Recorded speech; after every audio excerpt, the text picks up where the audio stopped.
I have been coding and working and trying to be consistent for many years in my life, and I know that showing up consistently each day is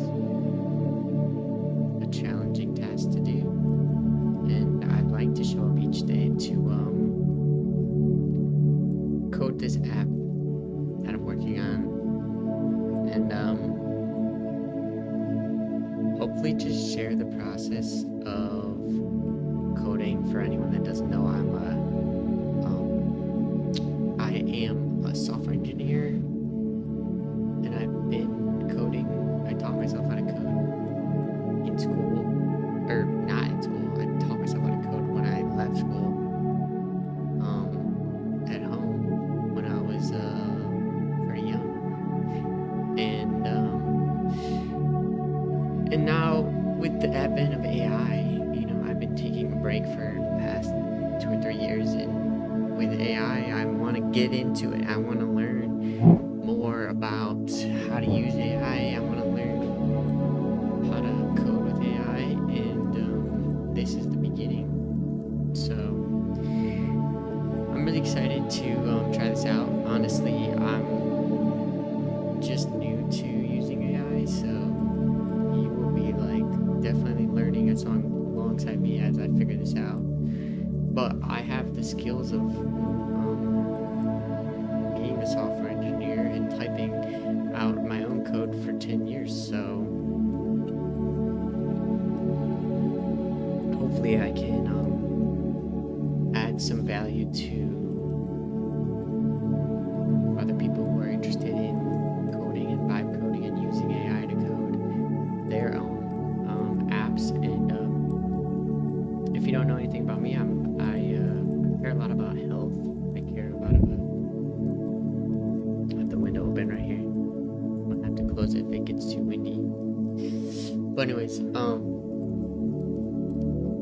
I care a lot about health. I care a lot about understanding my mind and myself in a healthy way to create a peaceful life and to feel free, to feel like I am motivated and acting with love and the best of intentions each day. And I feel I've come a long way in my journey in life, and so hopefully I can just add value about life too while I'm coding. But I think this live stream will help me just connect with people who are also interested in coding and a healthy lifestyle. That's my main hope. Hope to connect with people who are just maybe on the same wavelength as me. I don't know. So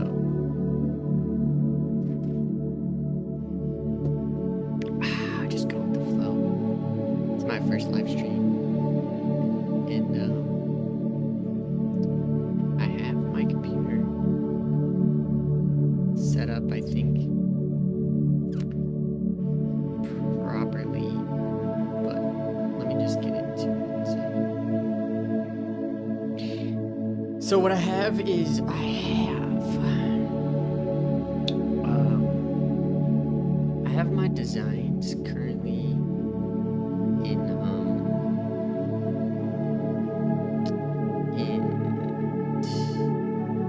second, let me just fix my screen. This is my first live stream, so if I'm slow or I don't talk a lot, that's just because I'm new.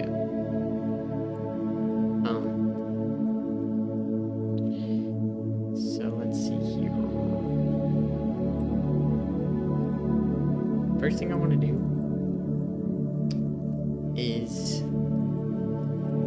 I'm trying to figure out the best way to connect my designs that I have for the app with Claude Code. And I'm just trying to learn how to set up this MCP server thing. I'm learning how to I know what React is. I know what TypeScript is. I know what all this stuff is. I'm just figuring out what Claude MD's file and how it works, and just like I really want to get to the point where I can just give. Here's my thought process. I want to be able to give Claude like my project, all of the stack, the tech stack that I want, the assets that I want, the things that I design or whatever, things I like. Because I'm gonna have things I like. I'm gonna have like a description of the app and everything. And then what I want to do is I want to kind of give up what I already have, because I've already been working on the designs of the app. I've already been playing around with this for a little bit, so I have like a decent understanding, but I already know like I'm gonna run into issues. That's how coding is, honestly. If you're not a coder, like just be prepared to like run into issue after issue, because that's basically what coding is like fixing. It's like having an intention for what you want to create, and then creating it until eventually you're running into an issue, or like something breaks, and then it's like spending like hours trying to fix something that just feels so unexpected. I think that's why coding is such a difficult thing, is because oftentimes, like, I think that's where someone who isn't interested in coding or whatever, it's not fun to them, they would give up when there's like some kind of issue, because it could take hours to fix an issue. But as long as you're determined, or I'm determined, anything is possible. So let me just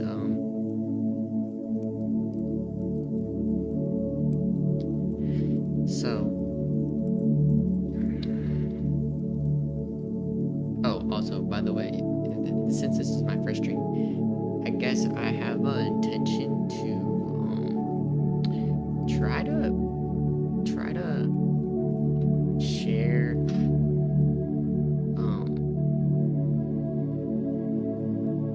wait, no, what was I gonna say? I just lost my train of thought. This is it. I just want to be authentic. Just share everything, you know, like whatever I'm thinking about, even if it's like not all the time 100%.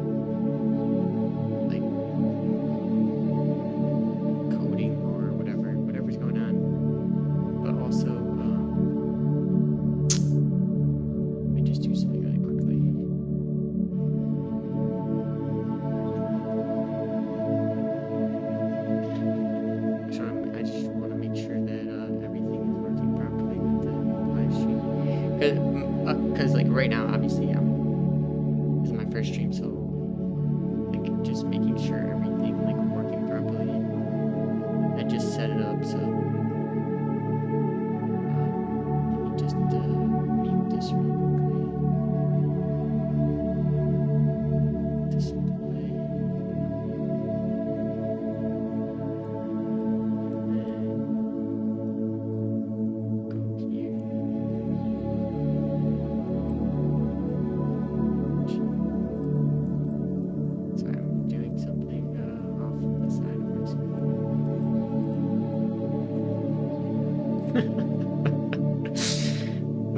Cracking myself up right now.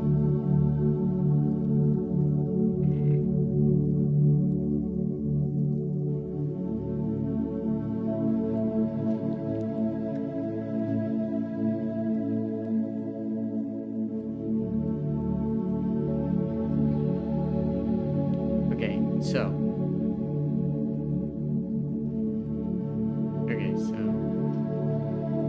everything seems to be working fine.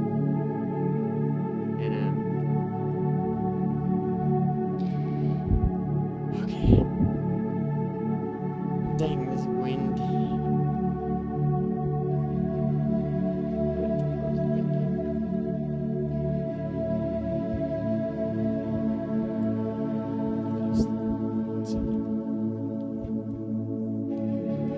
Trying chat up.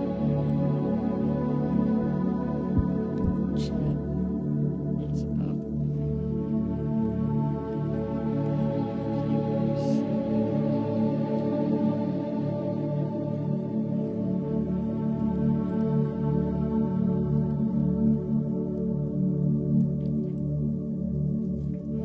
Alright.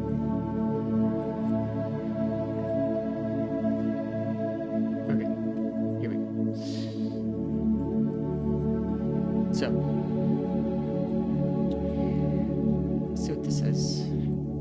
I read this a little bit. I started reading it, but let's listen. This is me just asking what's the best way to integrate the design files that I have into Claude Code. And so let's see what she says.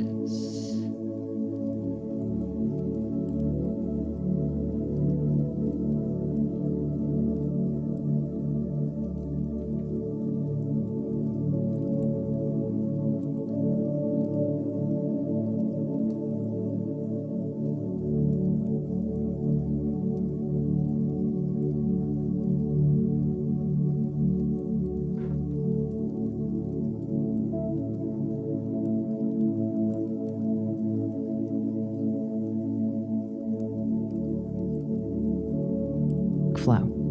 Step 1. Initialize the app and define your guardrails, Claude.md. Before you let an agentic coder start writing features from a blank slate, you must establish architectural boundaries. Without strict rules, AI agents can quickly create highly fragmented, messy file structures. Reddit. Bootstrap with Expo. Initialize a clean TypeScript project. Expo is the undisputed modern choice for rapid AI app building because it abstracts away brittle native iOS Android build environment headaches. Bash and PX create Expo a playlist, My Vibe app. Template blank TypeScript. CD My Vibe app. Create a Claude.md file. This acts as the permanent memory.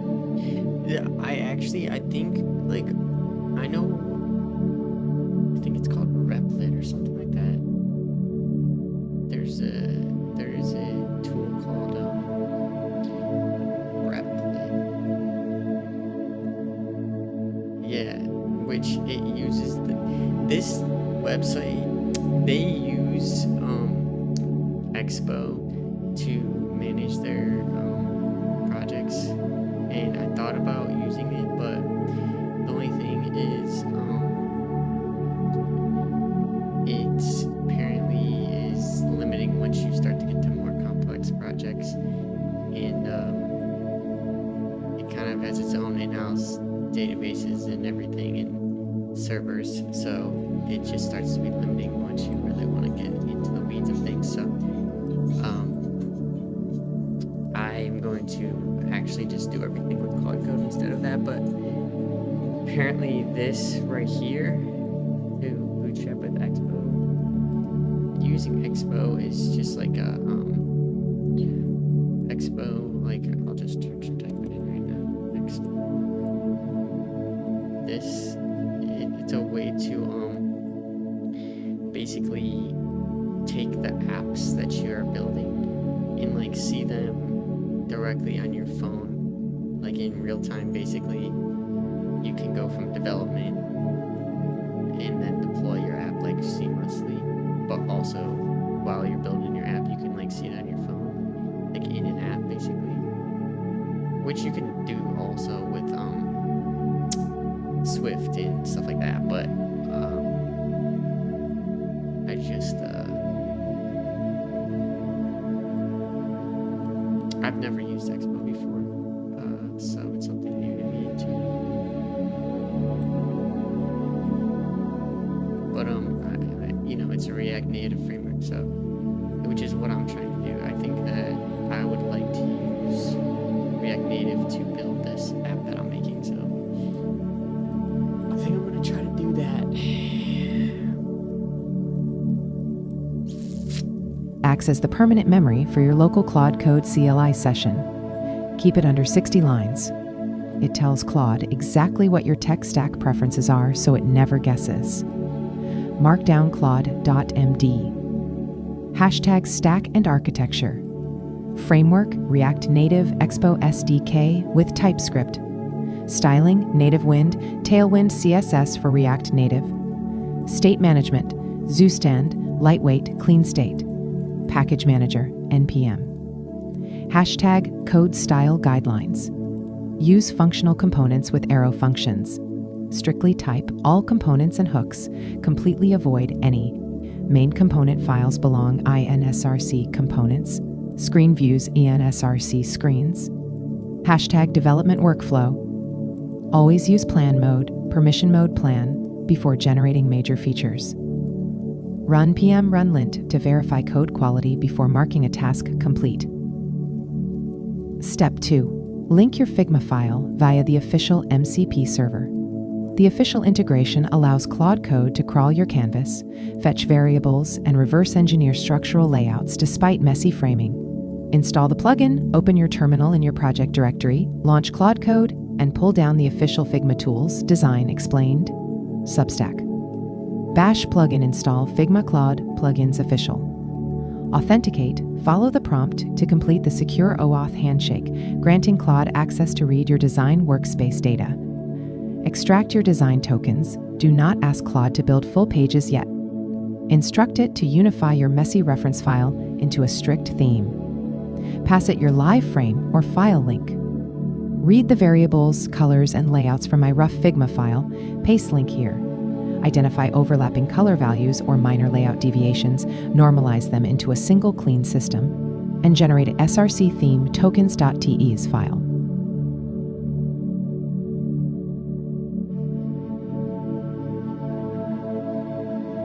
Okay, I need to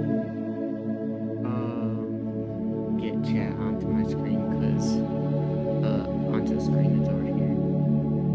So let me see.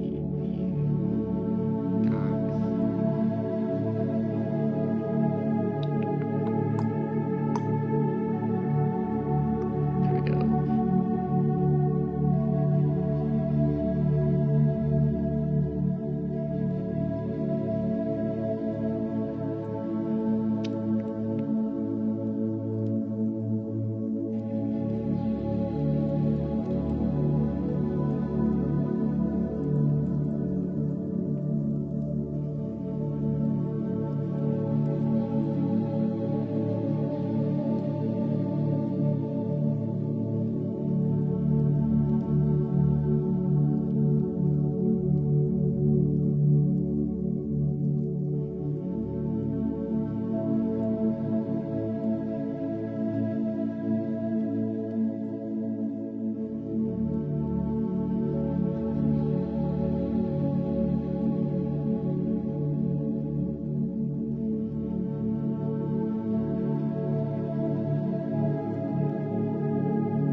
Can you guys hear me okay? I want to know if this video audio is good. I don't know. Let's see.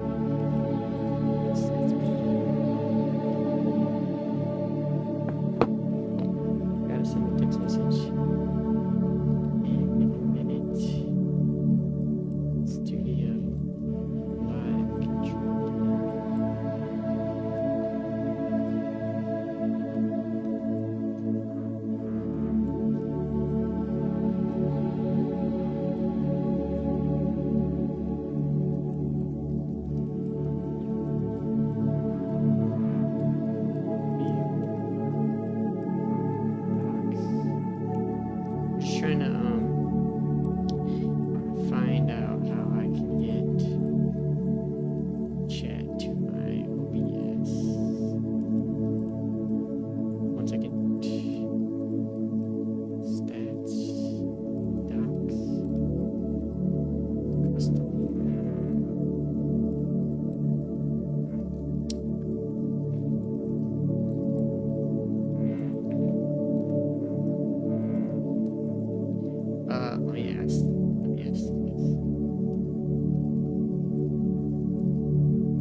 OBS, how do I add YouTube chat into one of the side panels?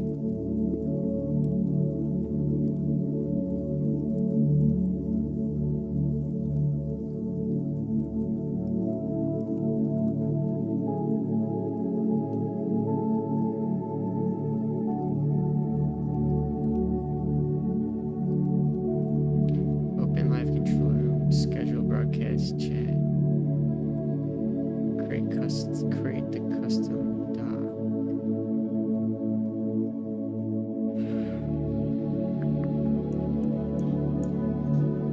Docs, custom browser doc.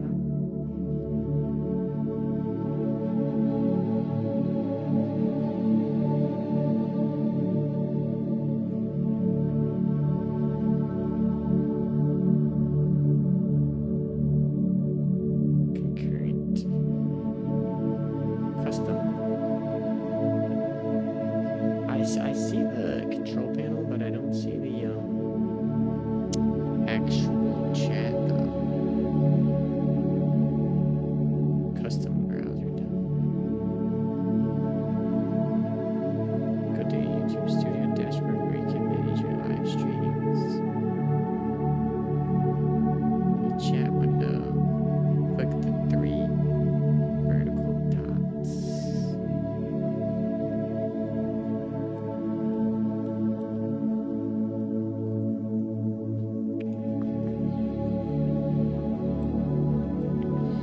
YouTube chat URL.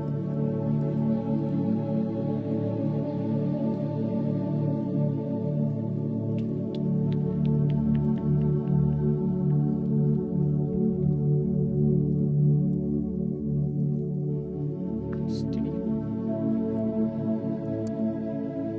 Or send a text message. Hold up. Let's go.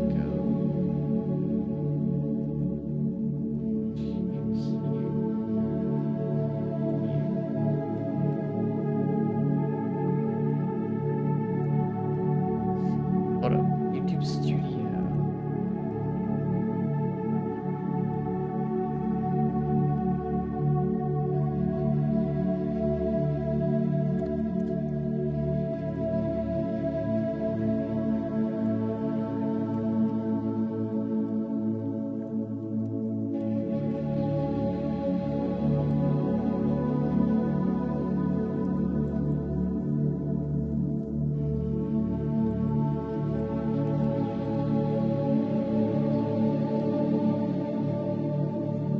Thank you for watching the video.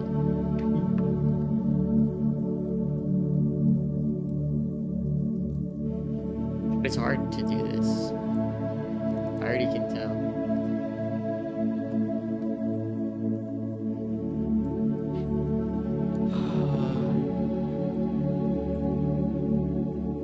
Verifying.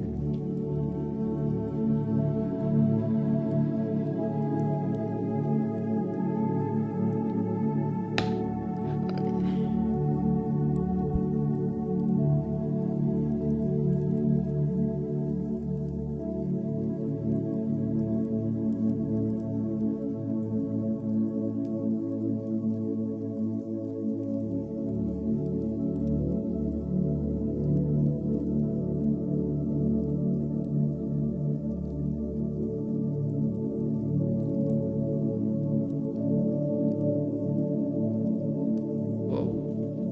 Oh, there it is. Figured out how to do it.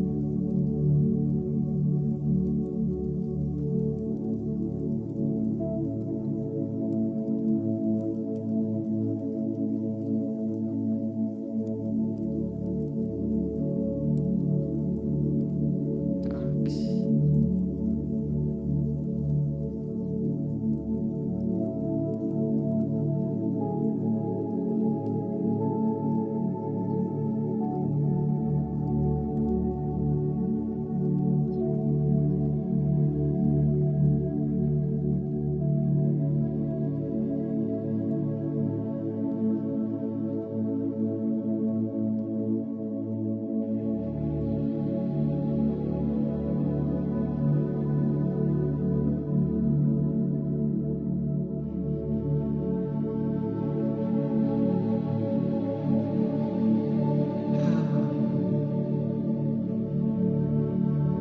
Okay, so what I'm doing right now is I'm trying to figure out how to add the YouTube chat to my OBS screen.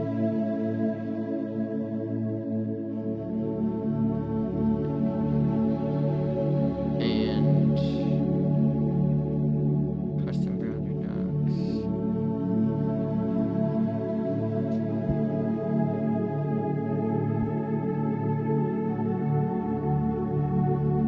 Need to close this window. It's so windy. Just close it a little bit.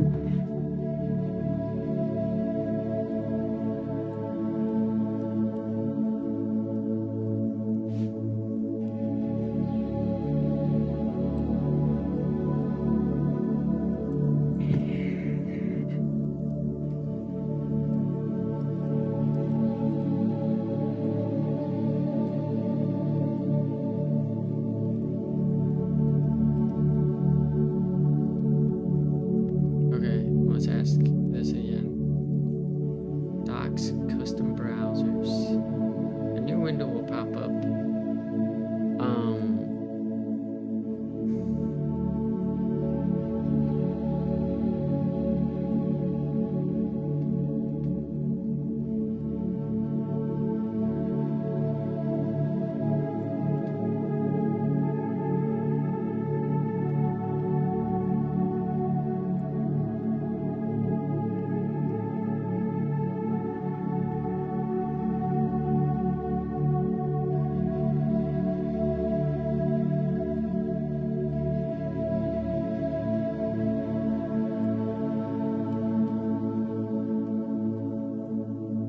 Okay, whatever. I'm just gonna do studio.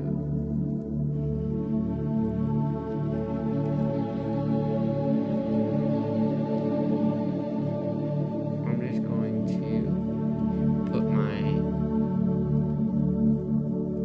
I'm just gonna pop out the thing so that it can show me.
Claude Fable 5 and Touches deployed on July 1st. Claude Fable 5 is coming back, apparently.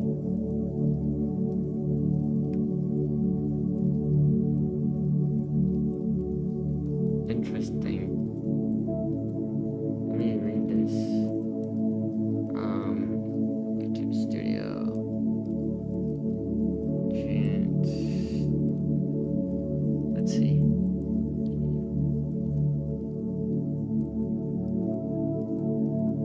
On Friday, June 12th, the U.S. government applied export controls to our newest models, Claude Fable 5 and Claude Mythos 5. This required us to restrict access to foreign nationals, whether inside or outside the United States. Because the order took effect immediately and we had no reliable way to verify nationality in real time, we suspended access to both models for all users. As of today, June 30th, the export controls on Fable 5 and Mythos 5 have been lifted. Fable 5 will be available starting tomorrow, Wednesday, July 1st, to users globally on the Claude platform, Claude.ai, Claude Code, and Claude Cowork. For Pro, Max, Team, and Select Enterprise plans, Fable 5 will be included for up to 50% of weekly usage limits through July 7th, after which it will be available via usage credits. We will re-enable access on AWS, Google Cloud, and Microsoft Foundry as quickly as possible. We have also restored access to Mythos 5 for a set of U.S. organizations, following the U.S. government's approval on June 2006. We continue to coordinate with the government to expand access to the broader set of domestic and international partners in the Glasswing program. In the remainder of this post, we provide further details and updates in 4 areas. A timeline of events, including updates we made to our safeguards. We discuss the events that led to the Export Control Directive and how we addressed it with new safeguards. Our general approach to safeguards. We provide more context on how we use safety classifiers to detect potentially dangerous cybersecurity uses of our models. A shared industry framework. Although we have reached a constructive resolution, these events have made clear that the industry needs a consistent way to assess and fix potential jailbreaks of AI models. Techniques that bypass a model's safeguards.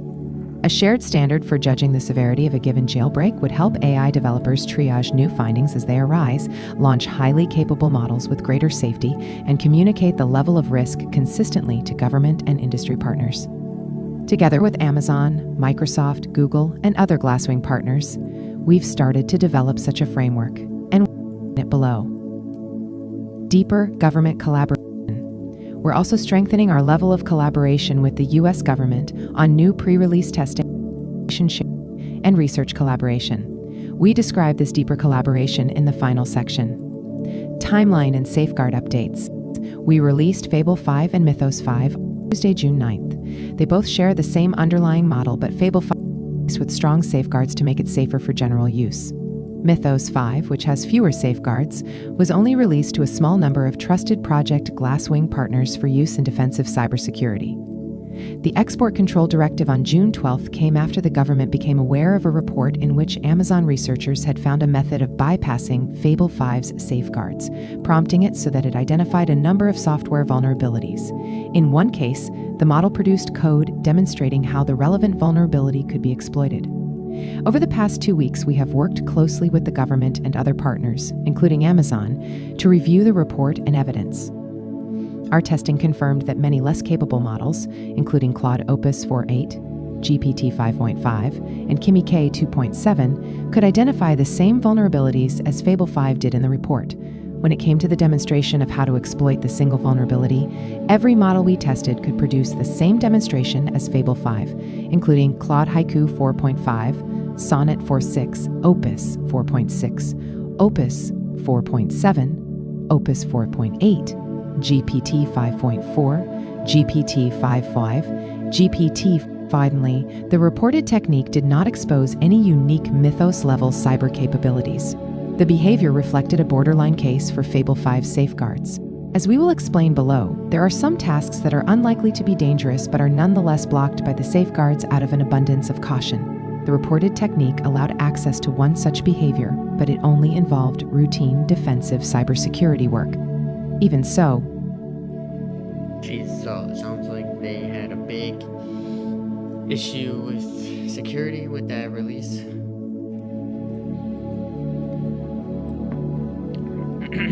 But I also heard that Fable is not like a great. I don't know. I heard it was not the best.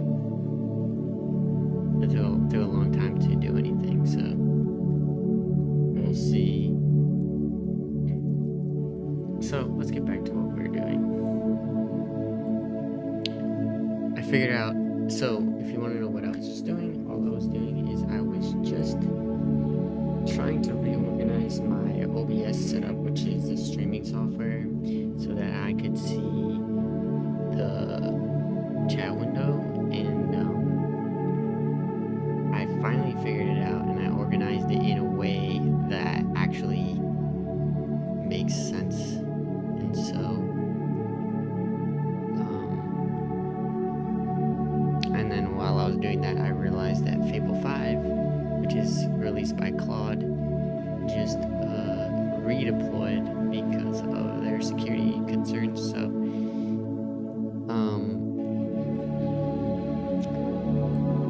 let's look up let's see, what is the difference between Opus and Fable in Claude Code, to understand what are the two models supposed to be focusing on.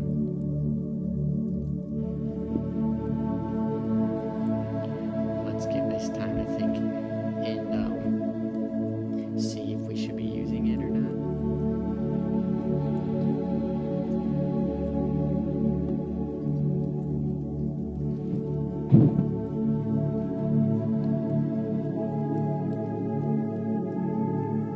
Inside Claude Code, Claude Opus 4.8 and Claude Fable 5 represent two distinct tiers of frontier intelligence. While both handle massive code bases with a 1 million token context window, they approach engineering with different structural instincts, intended workflows, and cost structures. Claude Code, by Anthropic or AI coding agent, Terminal, IT plus 1. The core focus, Claude Opus 4.8, the advanced workhorse. Opus is designed for rigorous, everyday advanced reasoning and structured agentic coding. Think of it as a senior developer who values architectural discipline, explicit risk mapping, and highly organized logic. Buddha I+. 1. Primary focus, routine advanced workflows, drafting new feature implementations, multi-step tool use, debugging complex routines, and writing comprehensive test suites. Buddha AI. Behavioral style tends to favor conservative, additive changes, fixing or wrapping existing code, rather than radical deletions, ensuring the core remains safe and predictable. Claude Fable 5, the high-stakes architect. Fable 5 belongs to Anthropic's ultra-premium Mythos-class tier, sitting above Opus. It is built for long-running autonomous agents tackling repository scale changes and deep historical or systemic analysis. The new stack +1. Primary focus, massive codebase migrations, deep dependency analysis, sweeping refactors, and architectural decisions where a mistake would be incredibly expensive. It excels at maintaining focus over hours of completely autonomous execution. Anthropic. Behavioral style shows sharper operational specificity and creative problem solving. In code bases, it is more aggressive, often leaning toward deleting dead code and streamlining structures rather than just appending new code. Medium. Key tactical differences. Feature Claude Opus 4.8 Claude, Fable, 5-tier classification Opus class, Frontier Reasoning Mythos class, Next-Gen Autonomy, Thinking Engine Standard, Adjustable Effort, Always-On Adaptive Thinking Pricing, per MTalk, $5 input, $25 output, $10 input, $50 output, exactly double, best used for continuous coding, tool loops, daily execution initial planning, major architecture shifts, final review. 1. Safety and fallback behavior. Fable 5 is equipped with strict, specialized safety classifiers. If you are working inside Claude Code and your prompt touches sensitive security boundaries like exploit analysis, deep cybersecurity vectors, or specific chemical biological code, Fable 5 will automatically route the task back to Opus 4.8 to complete the work. The new 2. Cost and token efficiency. The ideal. So it's double the cost, but also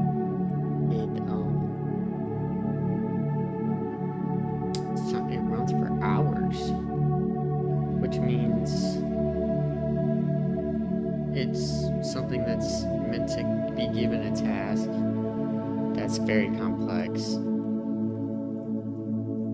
and try to do all of it without any interception. Ideal Claude code workflow. Instead of picking just one, the most efficient way to utilize both models is to split their duties based on risk. Use Fable 5 to map out the initial blueprint of a major feature, analyze hidden dependencies across a massive legacy codebase, or run a final high-level code review before shipping. Buddha AI. Use Opus 4.8 to execute the heavy lifting, writing the actual functions, running the test loops, modifying daily components, and handling the repetitive steps of the development cycle. Claude Fast.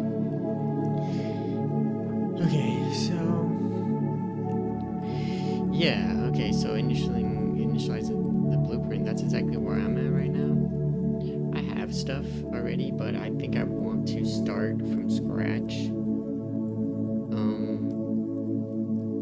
One, just to share the process, and two, just to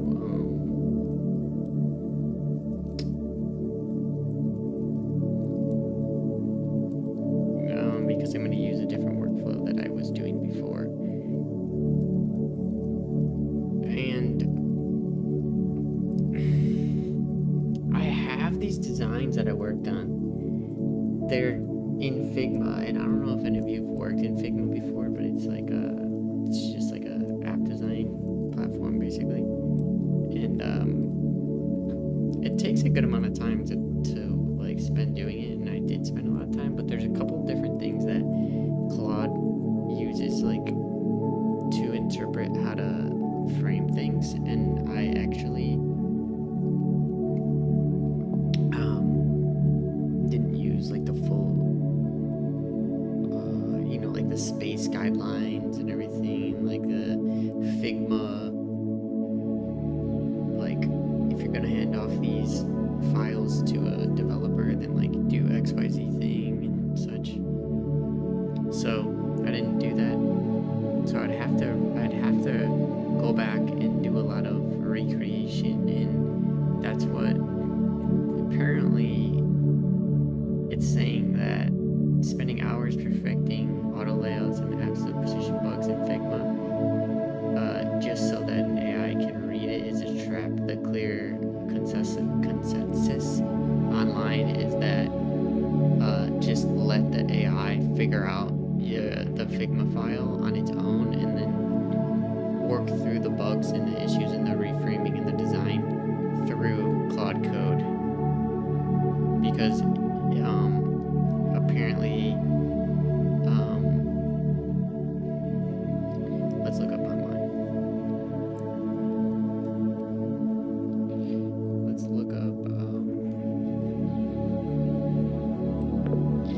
can you look up what people talk about online when it comes to Figma MCP servers and integrating that with Claude Code? What's that level of accuracy in transferring the Figma file into Claude Code? Does it make mistakes? How often does it make mistakes? Do you have to design the actual app in Claude Code once it's transferred, like fixing bugs and issues? And is it worth it to spend a long time in Figma designing the Figma file like perfectly the way you want it to be? Or is it better to just go straight into Claude Code and then fix the design with Claude?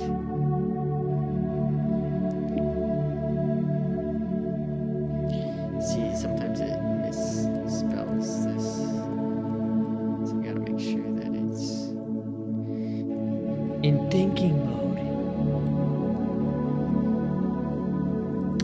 been using Gemini when I have questions I wanted to look up on the internet, because I feel like Google has access to like every single website.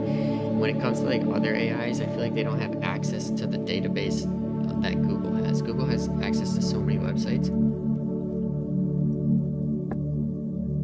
So I feel like whenever I'm trying to search Google, I just use Gemini to search Google for me or something. At least that's my mindset around it.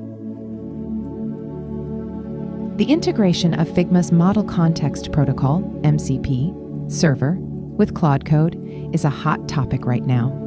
The community is split between awe at the architectural shift and pragmatism regarding the actual output.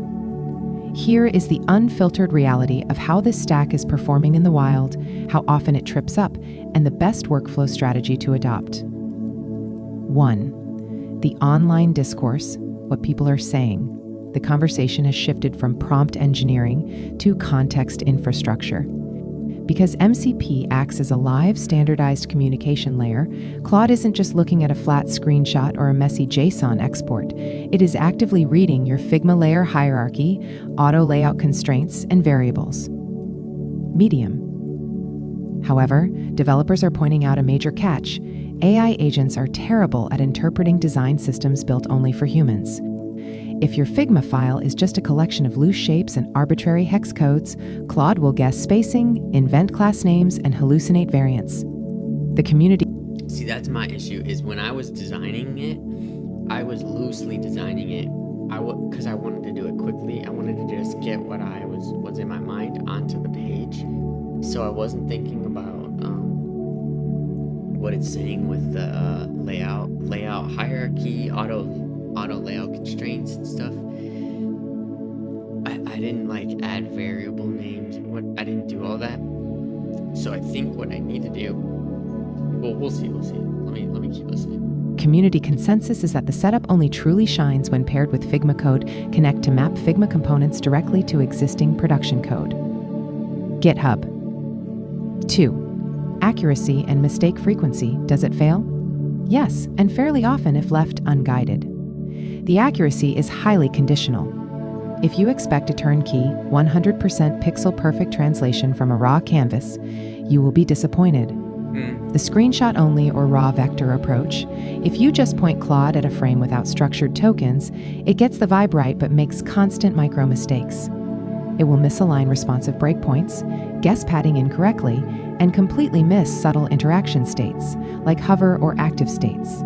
Token burn versus efficiency in head-to-head comparisons with compiler-based utilities like Figma.2.code. Claude Code takes significantly longer, sometimes minutes per page, burns a high volume of tokens, and occasionally makes strange choices, like linking image tags directly back to hosted Figma static URLs instead of downloading assets locally. Complex features. For basic landing pages or simple cards, it's highly accurate. For complex state-heavy interfaces, data tables, booking dashboards, dynamic filters, users report mixed success. Claude might even tell you it validated the UI via headless testing, like Playwright, but a manual review will still reveal structural drift. Reddit. 3. The handoff hangover. Do you have to redesign in code? You won't necessarily have to redesign from scratch, but you will spend a noticeable amount of time steering, bug fixing, and refactoring.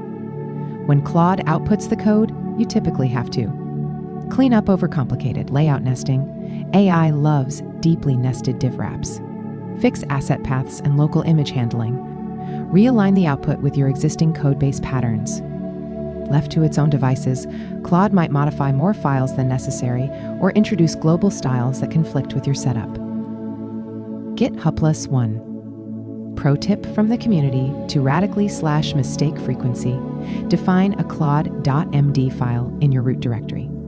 Explicitly outline your Tailwind tokens, component splitting criteria, for example, Pascal case, atomic design rules, and tech stack constraints. When Claude Code reads this before accessing the Figma MCP, accuracy skyrocketing.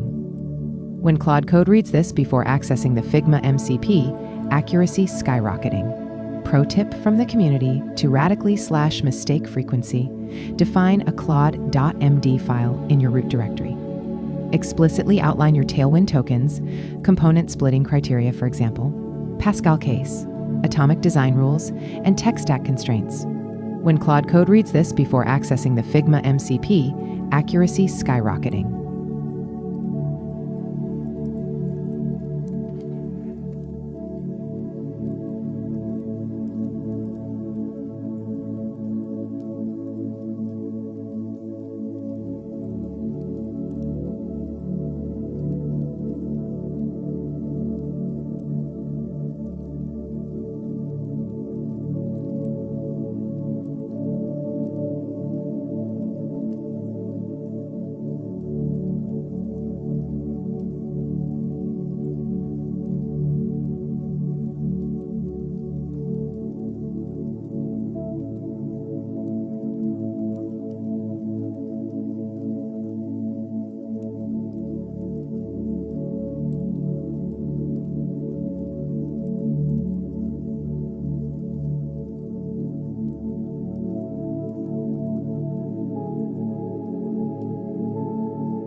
Skyrocketing. 4. The workflow verdict, perfect Figma versus fast code. The verdict: do not waste days perfecting a pixel-perfect, hyper-isolated Figma file with the expectation that Claude will flawlessly mirror it. It is a trap. Instead, the community is gravitating toward a hybrid, code-first iterative workflow. In Figma, don't worry about making every single edge case look beautiful. Focus entirely on structural layout, clean auto layout discipline, and establishing your fundamental design tokens, exact colors, spacing scales. That's what I need to do, because I have currently a Figma file that does not have, all of the required auto layout. So it's basically, it'll probably accurately be able to tell what's going on, but it won't create the actual div files and stuff in the right way. You know what I'm saying? Scales and typography styles. Level. So I think the first thing for me to do is probably create a Claude MD file that specifies what I'm creating, the stack, the tech stack, everything I want to include into the way in which I want to design the app. I think it's saying that the pro tip is like this Claude MD file is basically everything, and it's always going to reference that back to what it's doing. So if I am trying to set up a project, then I'm assuming that that is where it's always going to reference back to. So I probably should even have a general description of what I'm creating, just in text as well. But let's see what it says about this real quick. Level up coding, git connect MCP, let the Figma MCP server pass that structural foundation and token data straight to Claude Code. Refine in code. Use Claude as an elite pair programmer to build the UI foundation, then iteratively refine the design, responsive behavior, and states directly in the codebase where you can see the live, hot reloading output. This approach saves you from designing things in Figma that are frustratingly difficult to translate, and keeps your momentum focused on production-ready code. Are you building a brand new app from scratch where you can define the design system tokens early? Or are you trying to hook this into an existing codebase with established styling rules? I'm just trying to create a brand new project from scratch. I have existing designs created in Figma, and what I would like to do is connect the Figma MCP server into Claude Code. The only issue that I'm having currently is that I don't have all the correct auto layout functions or features into the design,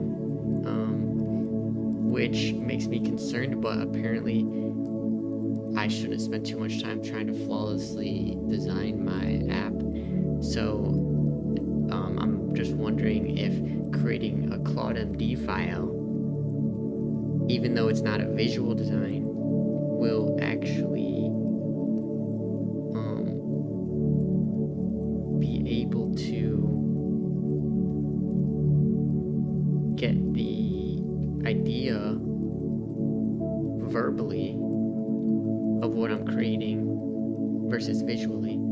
That's what I'm wondering.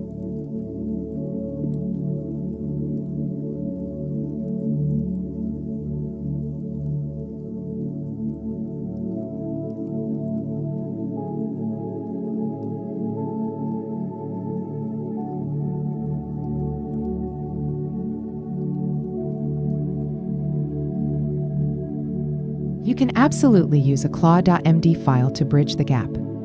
In fact, for a brand new project with a messy Figma file, it is your ultimate superpower. When you connect a Figma file that lacks proper auto layout constraints to Claude code via the MCP server, Claude essentially sees a collection of absolute XY coordinates and loose bounding boxes. Left to its own devices, it might try to translate that literally, resulting in terrible, rigid code filled with absolute positioning.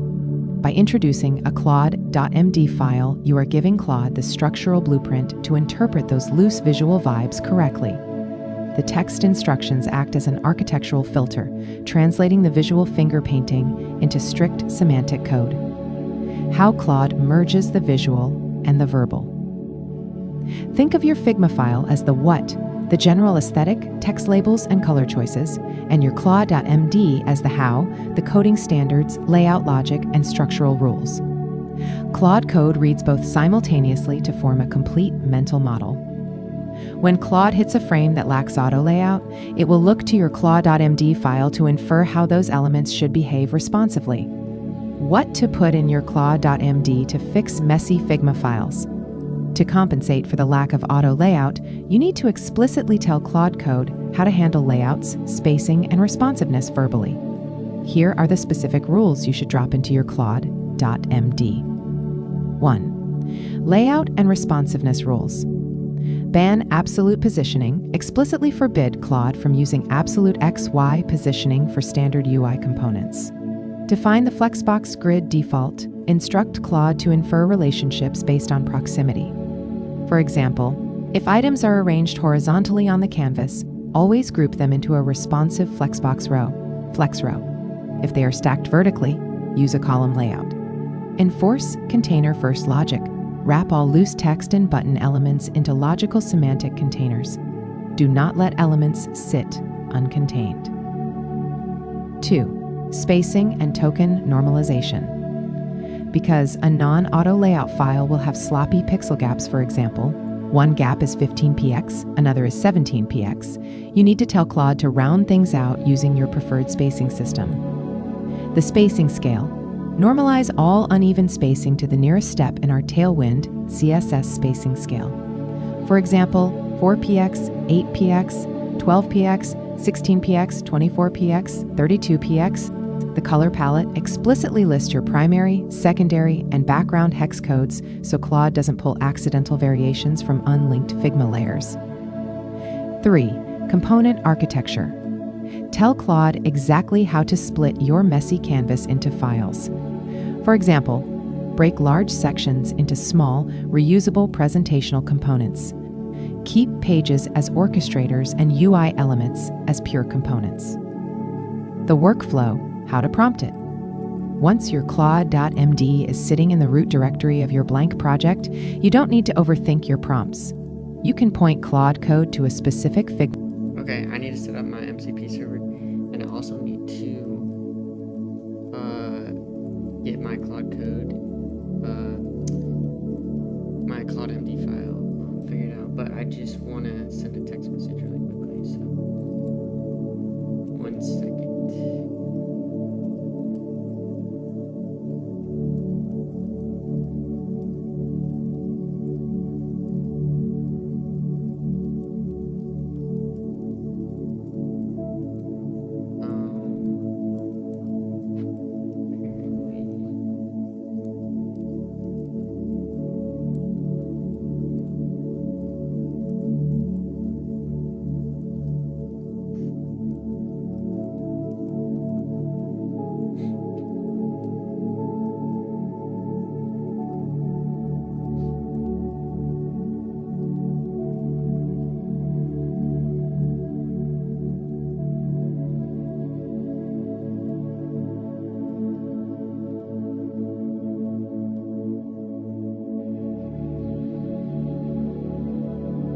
Okay, there we go. Oh, my first stream. My first stream. And I have to say that I'm really glad to have started streaming. For a long time, I have wanted to stream and I didn't know what to stream. And I also like recording videos too. And I thought about creating a separate channel just to do these live streams. But I'm gonna trust that I can just be me in my fullest, who I am and who I've created to be on this live stream and also in my recorded videos, even if it's different, even if I'm talking about Claude on my live streams and I'm talking about health and fitness and mindset stuff in my recorded videos. I think hopefully people will understand who I am, you know, and they can see that what I'm doing is, I just hope people will understand who I am and not be too caught up in like, because I guess what I think about sometimes is like, you'll see like YouTube channels are so focused on like one topic, like everything they do is focused on XYZ thing, like yoga or like coding or like whatever it might be. And I thought about creating separate channels, one for like coding and one for like my stuff, like mindset stuff and like my health and fitness stuff. But I feel like this is me. This is who I am. So I just want one channel for everything, and I just hope that it'll work out, you know. We'll see what happens, but if I need to create separate channels, I will. But for now, I think that it's okay to be me on one channel. So that's what I'm doing.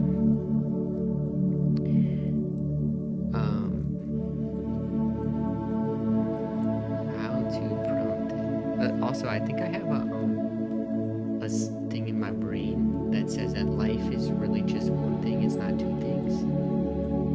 I like to understand life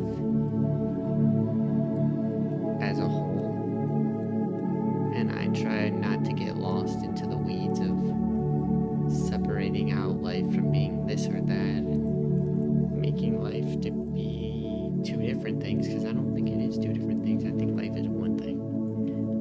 And so for me to put everything on one channel, I think is saying I am this life and this is what I do, and I code and I like to live a healthy lifestyle, and I care about my mind, my psychology, how I think, and that's what I want to share. And so I don't want to be separating out myself into like, this is who I am, you know, and I'm just sharing who I am. That's it. And what I'm coding is for you, you know, it's for me, and it's for you too. And the reason why I'm creating this app is essentially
been streaming for about an hour,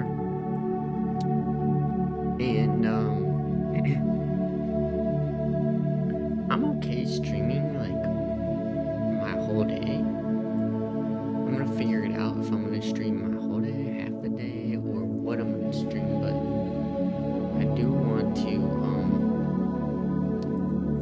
stream every day, or at least every day except Sunday. I think Sunday's the only day I'll probably not stream.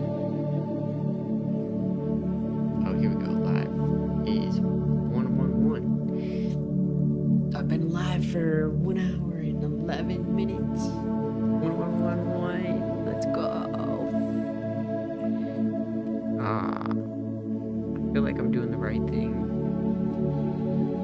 I feel like I'm super in alignment with myself right now, because I spent 10 years coding, and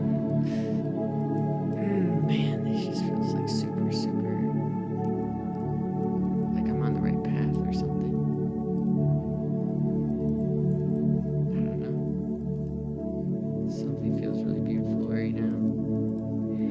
Something feels really beautiful right now about this live stream, because look at what time it is on my phone now. Sorry, getting text messages. 1 second.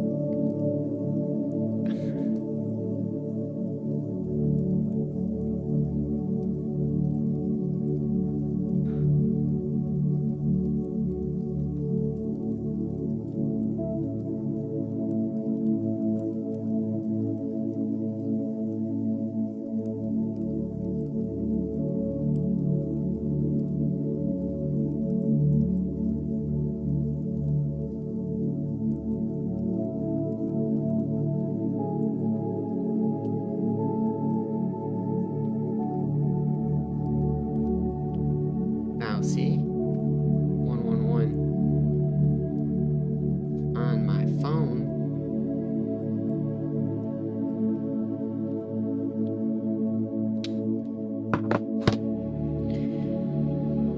What time is it for you guys? That's what I'm wondering.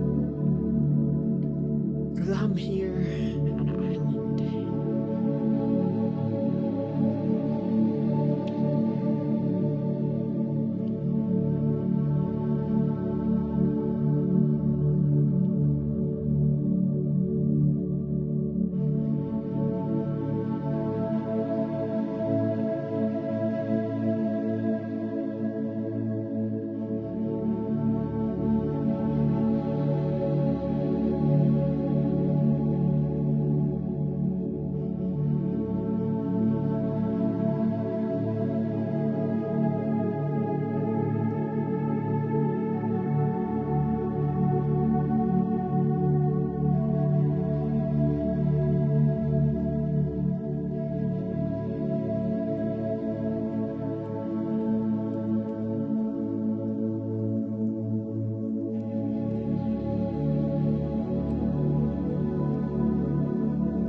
I'd like you to give me a starter Claude MD file that is built specifically for React Native, and I want it to be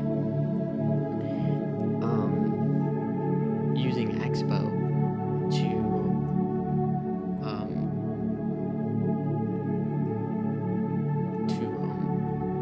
be able to view the app on the phone live.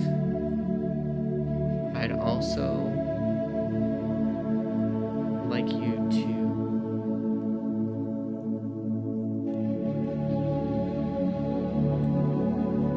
describe the tech stack that I'd like, which is I like using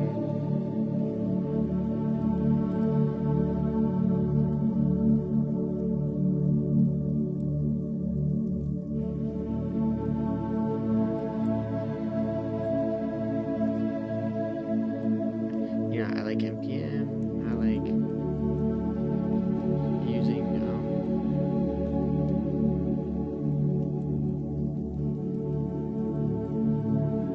personally I like AWS, but I don't want it to do anything with AWS unless explicitly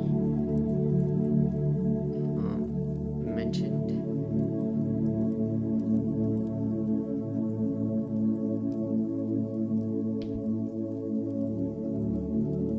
And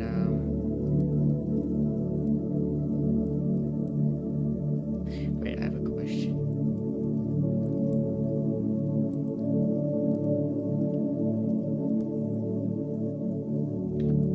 When creating an app in React Native, do you need to use Xcode and Swift or no?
When using Expo, I'm just wondering if I'm able to access hardware like the iOS Apple camera. I want to build a custom camera feature that is going to be built into my app, and I want to know if I can integrate this custom build camera with Expo Go and React Native.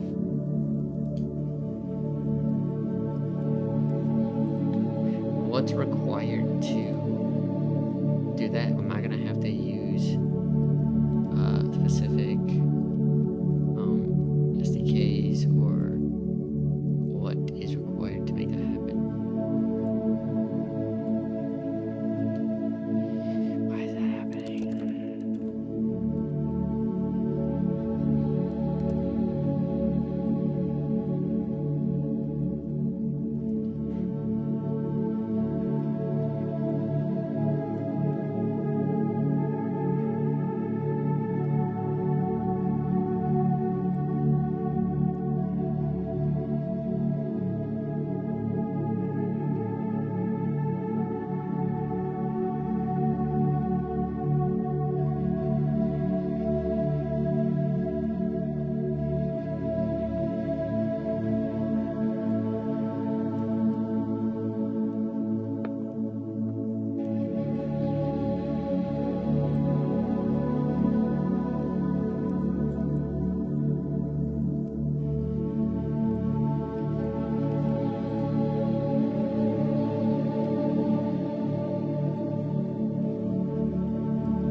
Does Expo Go create complications when doing this? Or does is the complication just completely created through React Native?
Okay, so here's the deal.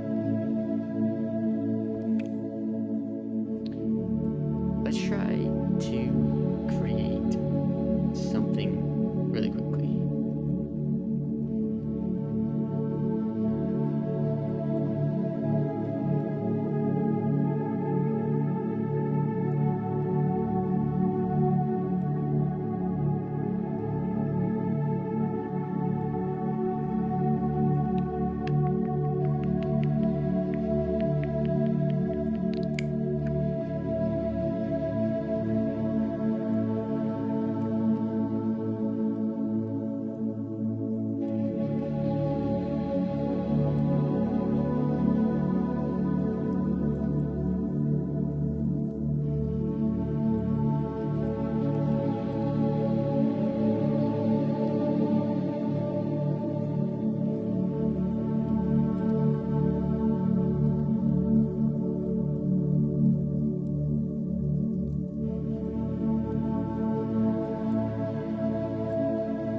Can I separate out my React Native app from Expo Go if I want to in the future?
How do I set up a Figma PC server for Claude Code?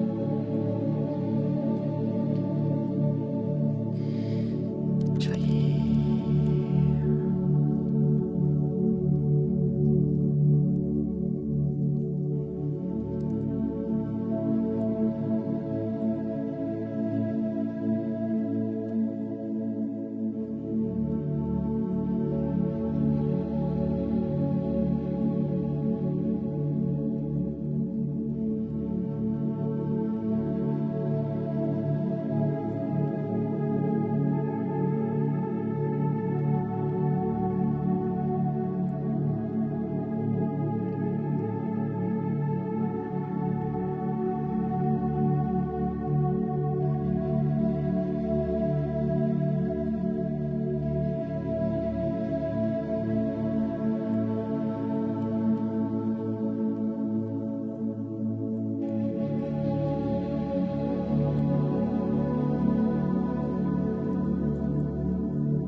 my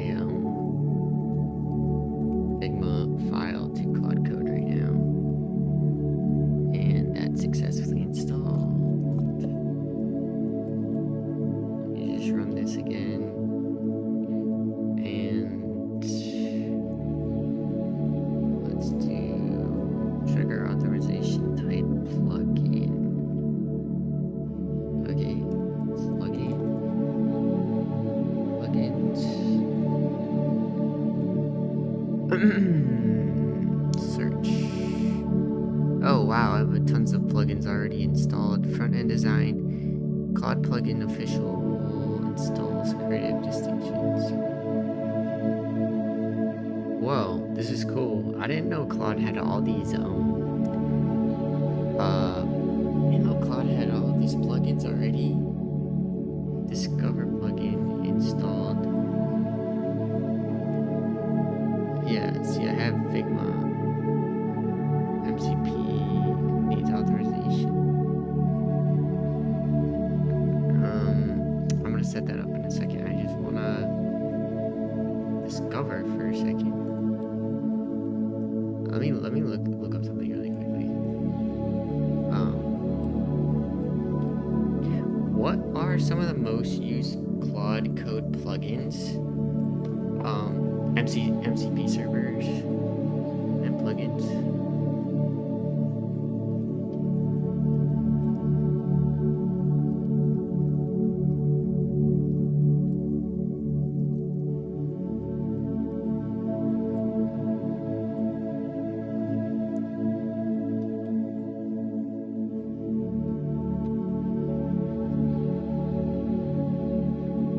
I just want to get this ClaudeMD file figured out and connect the Figma MCP server so that I can get the initial project like off the ground basically. The Claude Code and desktop ecosystem is split into two distinct concepts. Let's have her read this.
That's what people are.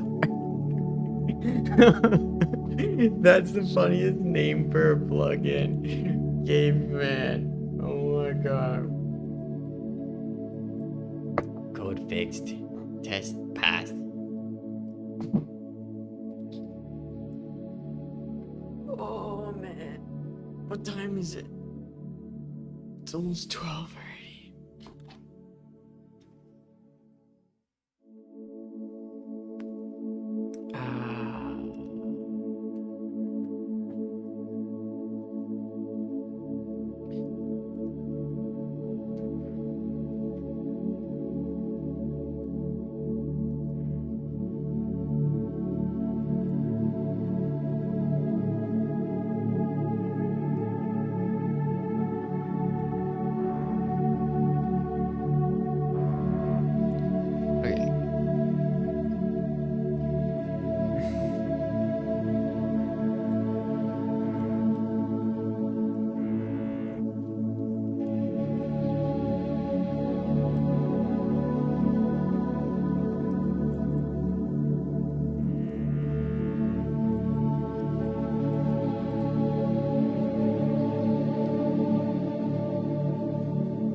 Your call has been forwarded to voicemail.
Wait, what? Oh. Sorry, I'm trying to take a screenshot of my screen right now. And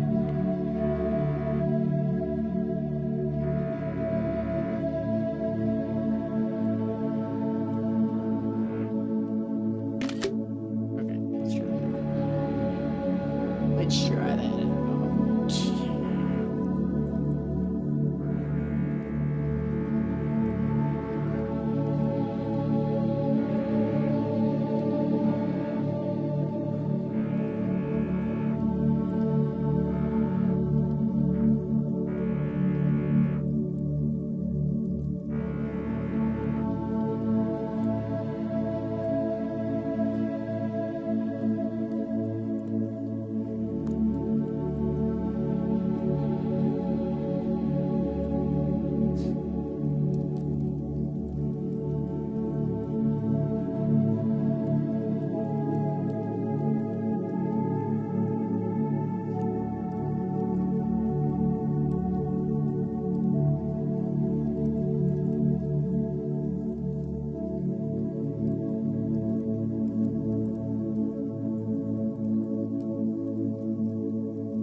Okay, so where I'm currently standing is I am trying to get my MCP server. What I just was doing was basically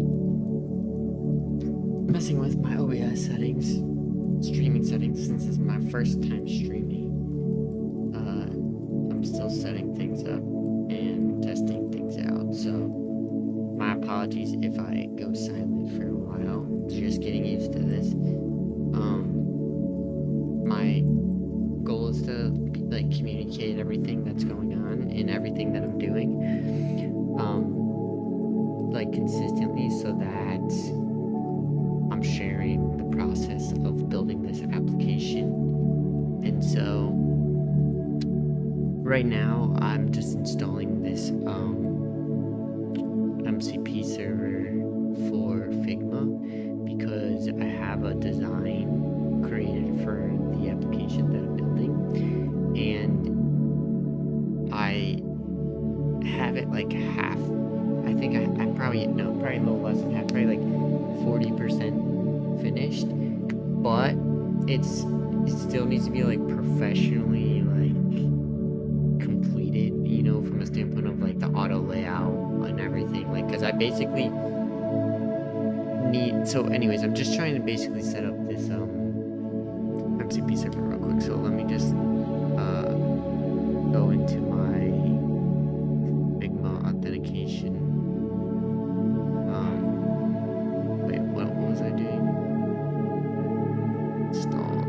Oh, it's already installed. So I'm just this is the first MCP server that I ever included into my system. So let me just first make sure that I'm doing this correctly. So method 2, manually install CLI installation. Past context.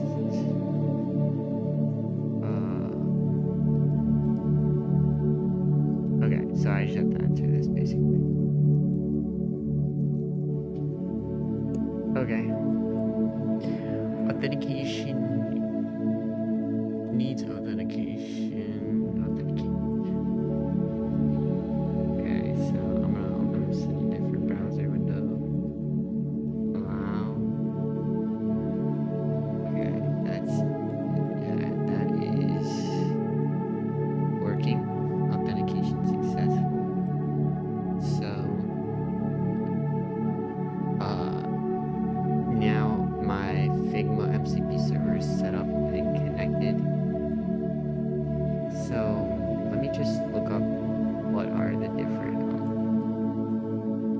different features and settings and available things I can do with the Figma MPC server plugin. Okay, let's see what that says.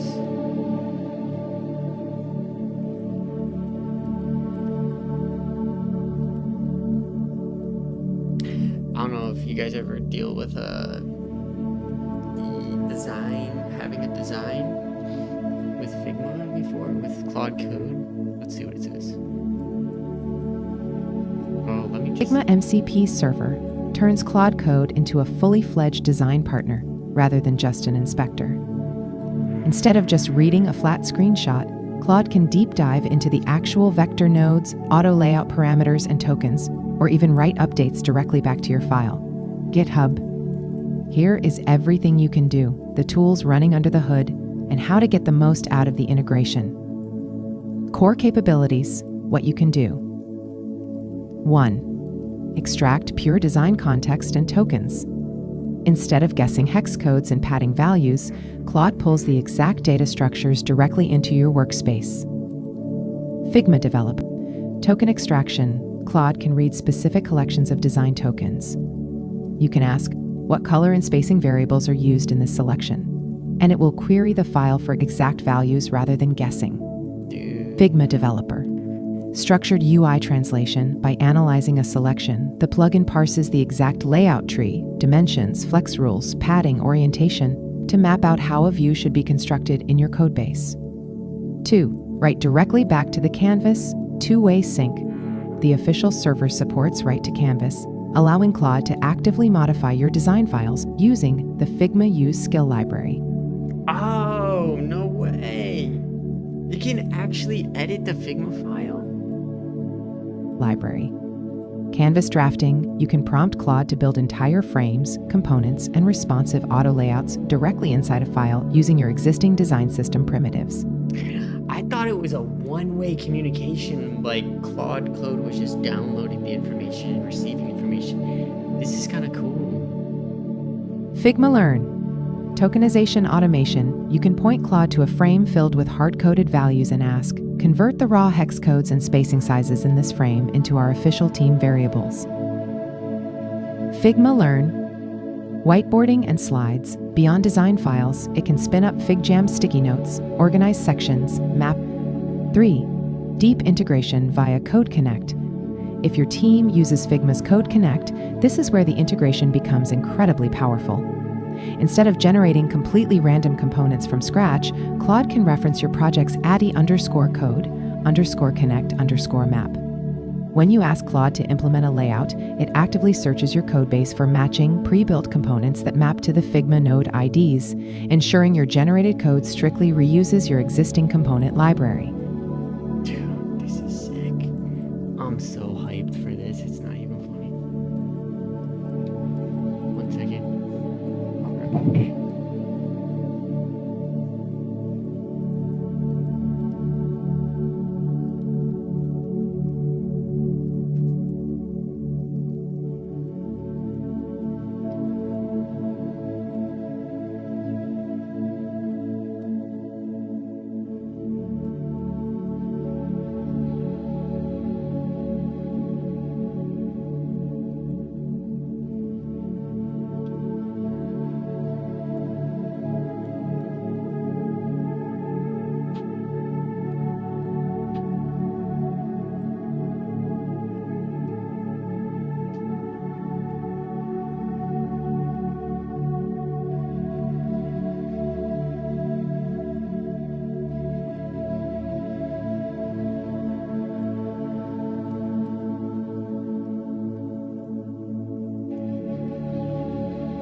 broadcast an entire sprawling canvas. Can you guys hear me okay? And I need to turn the volume up.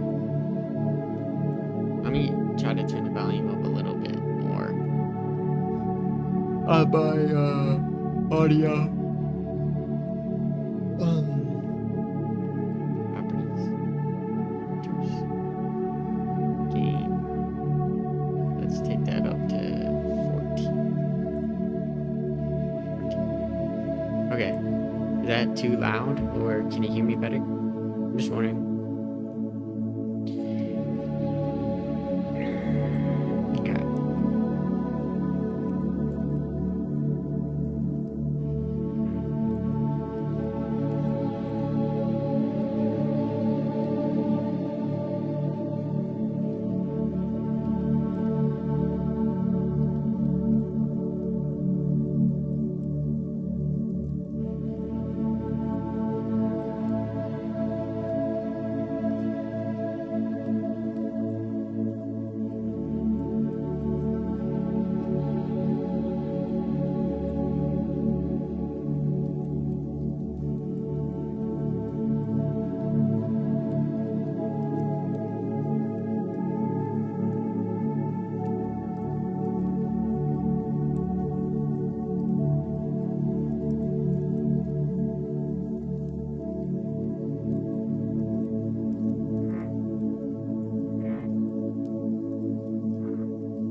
I'm currently creating a tech stack, specifically for Claude.md file. And what I want to do is I want to create a blank Claude.md file, but with like comments in it showing all of the like most important fields to like enter in. And I want to make sure that the complete, like, you know, like what database are you using, what this are you using, what, you know, what's the app, and blah blah blah, like context around everything. I want to make sure that nothing is left out of this Claude.md file, and the most crucial things are put into the file. So I'd like you to search online to figure out what are the most crucial things to put into that Claude.md file, and give me a blank canvas with nothing entered into it.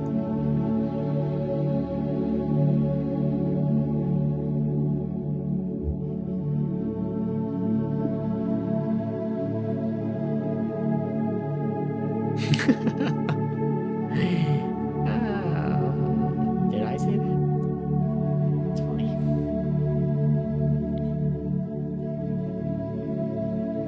So right now I'm just setting up this file. Like, I already know what I want, kinda. There's maybe just a couple things I don't exactly, not sure yet. That's it.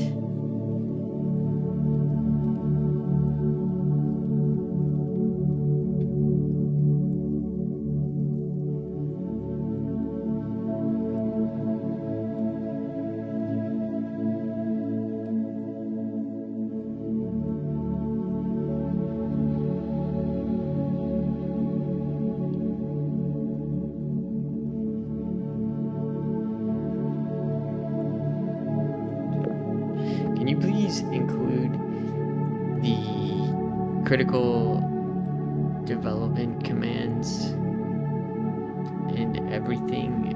I need everything to be in the markdown, like, and just leave them as comments, not as actual statements.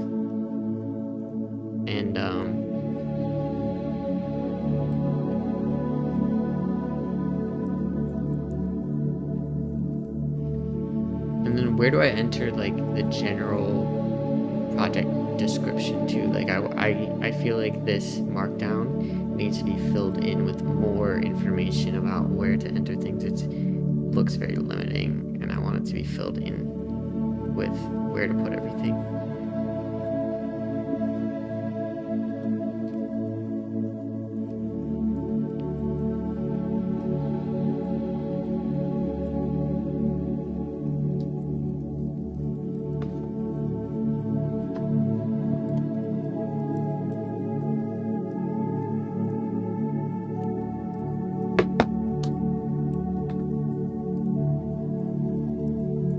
Instructions for human.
Can Claude Code read the commented out sections of things?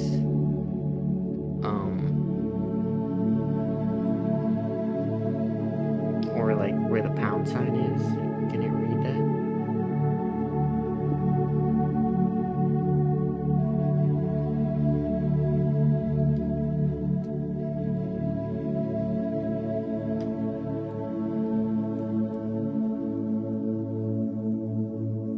Yes, absolutely. Claude Code can read every single word inside those comments and headings. In fact, it reads them perfectly.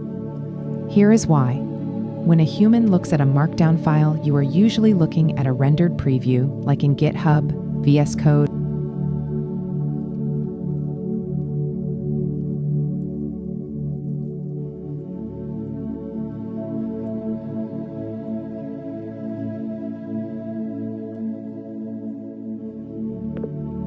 Can you fill in the Markdown file with some context? Because I have some information already, and the information I have is I would like to create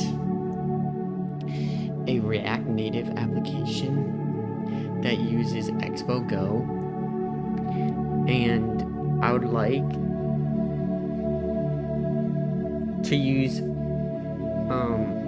Postgres SQL for database structure, and I would like to use AWS for backend servers.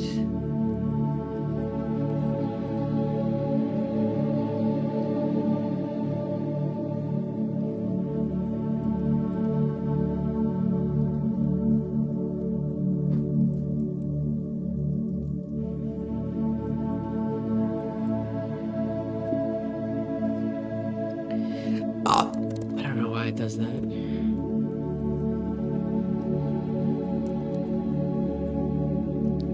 Okay, let's see what it does.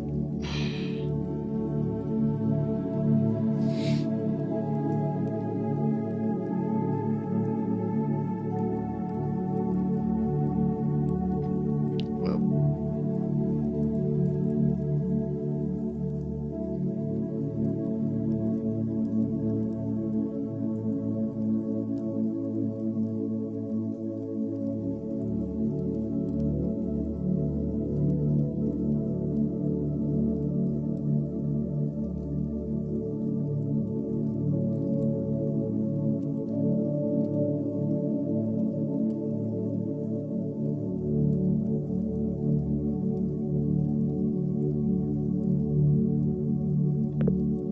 Currently, I don't have a project directory architecture map, so can we leave that out for now? And I'll create it when necessary.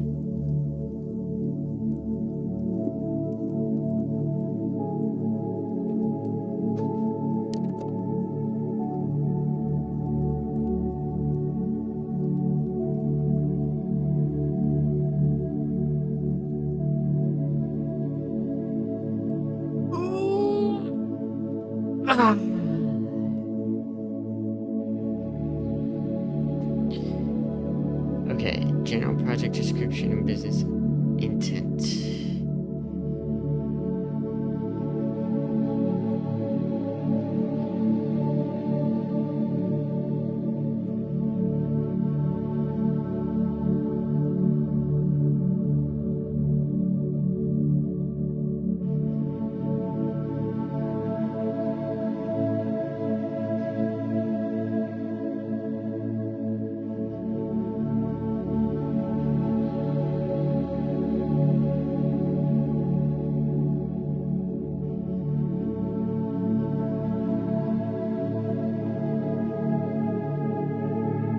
Like stuff is missing though.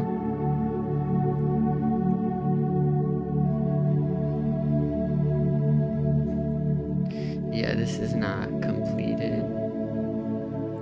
It needs more information.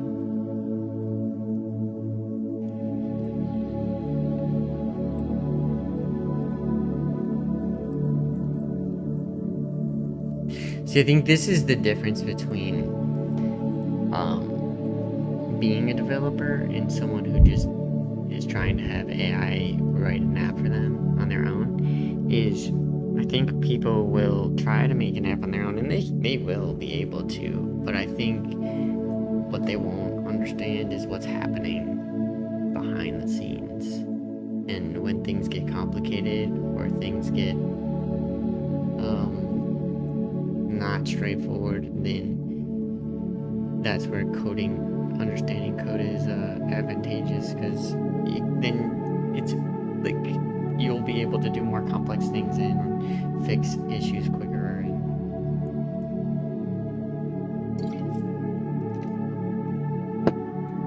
But don't get me wrong, I'm still going to run into issues like anybody else. I think it just makes it easier understanding how to code, knowing that like this response right here is not finished.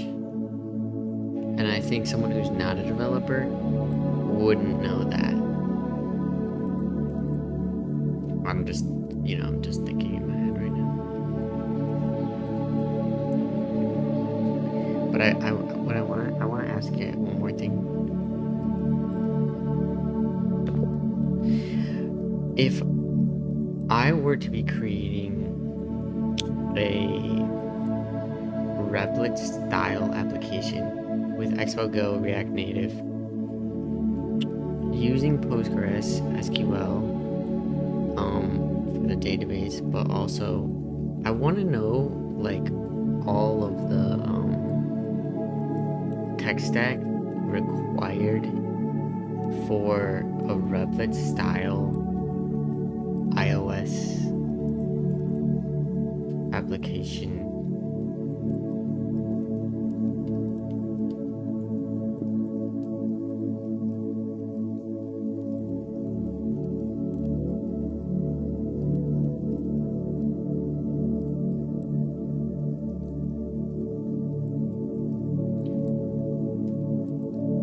for anyone that doesn't know, Expo Go or React Native, I'm assuming people who are watching this are developers, so.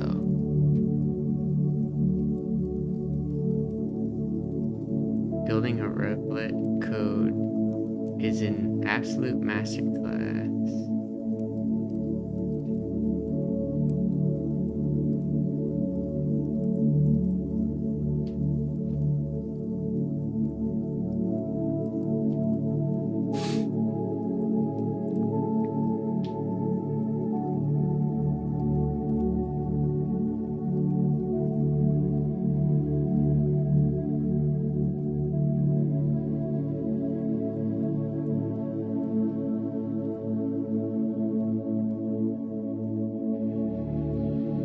I actually built the previous app that I made with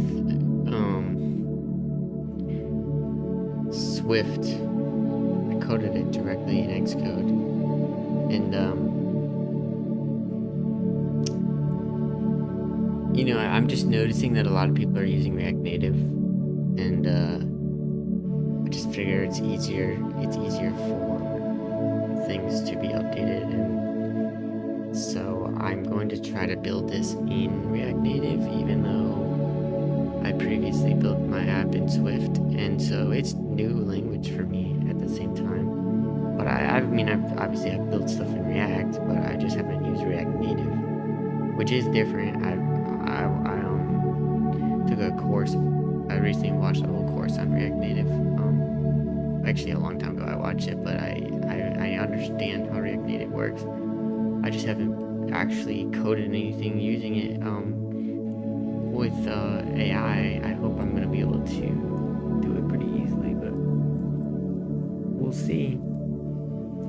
This is my first app I'm building with AI.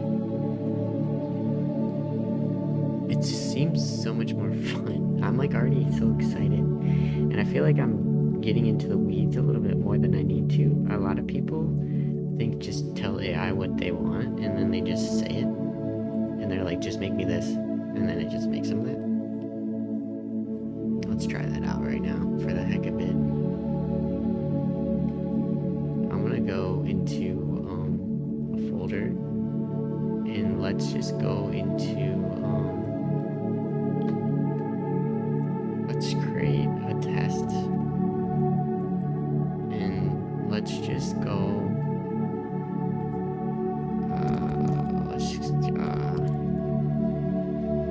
let's exit out of here, and let's go to here,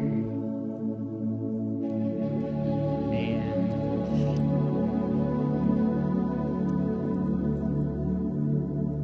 yeah, okay. Okay, so let's do this.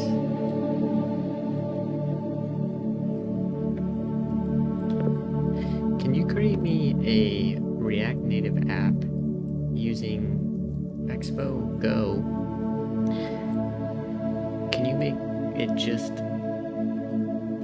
have a simple input email address field, or actually can you change it to a phone number? And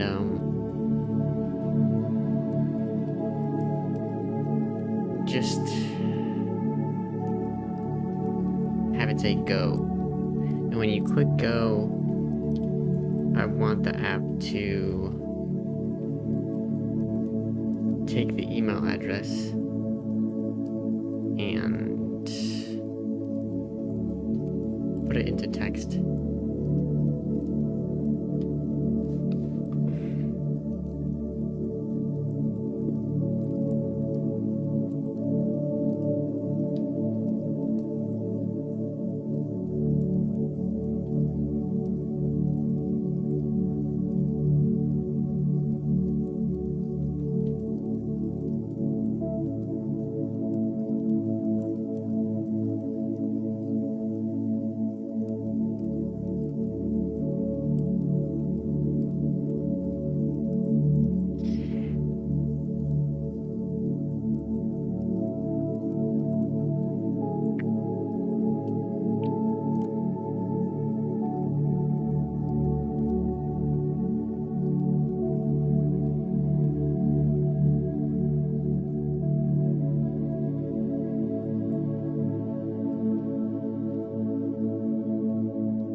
can you create me a simple React Native app that uses Expo Go, and I want the app to just have a login field that accepts a phone number, and when you click login, I just want it to show a heart on the screen. Okay, I'm just creating like a really simple thing right now because I wanted to see if I'm gonna run into issues with Expo Go and React Native installations and stuff, because I don't think I have the right dependencies installed and everything on my computer, but I'm gonna find out if it's gonna install them for me. Let me see what it says online about this.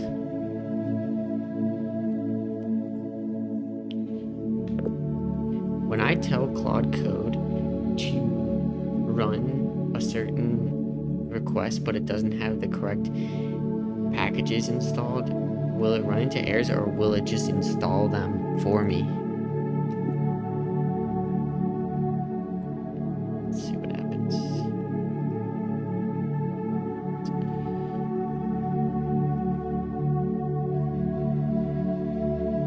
1. Using Claude Code, the terminal CLI tool. If you are using Claude Code, the agentic command line tool running directly on your local machine, it will install them for you. What happens because Claude Code has permission to execute commands in your local terminal? Okay, that's crazy. Alright, so let's see what it says. It says, when you check the button after you need the phone number, what should happen? Show a heart, display the phone number, or both. Show a heart. Something simple, you know? I want something simple. Do you want to proceed? Okay, it's asking me. Let's see what it's asking me. It wants to run. It wants to check to see if I have npm installed and everything. The only issue is I think I'm gonna cancel this because I want to run these myself actually. Or I hear this will do. I'm just gonna exit out of this one, and then what I'm gonna do is clear this, and then cd that, clear it, and then I'm gonna just run this myself. Yeah, see, I have npm, I have node installed, I have npm installed, and I have all that installed. I just want to make sure I have the updated versions, because honestly, I think I do. So let me just update those real quick. Can you give me the commands to update npm and node and npx? Thank you.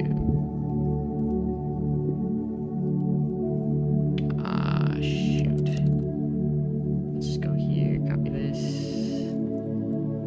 Okay, now. Actually, I gotta minimize this because this thing is bothering me. There we go.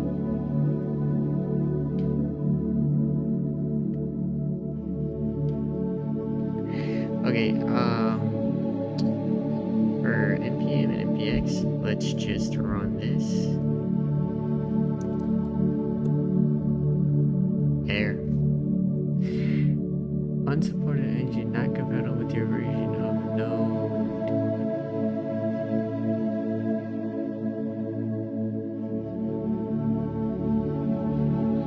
Oh. Okay, so let's just go to Node's website. And yeah, let's just do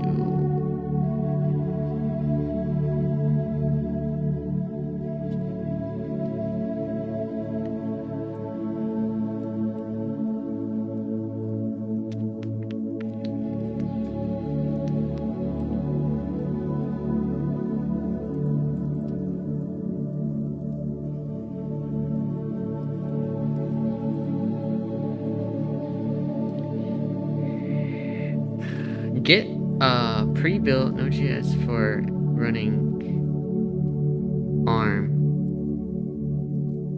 until, yeah, I think I'm running ARM. Okay, so let's just do this. Let's do this. Let's do this. Let's do that.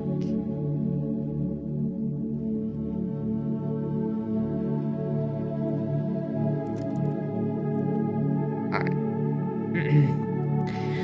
That way, we're gonna, for sure,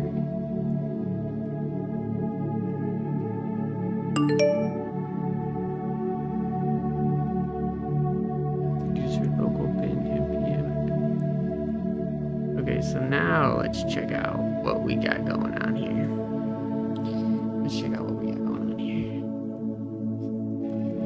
Okay.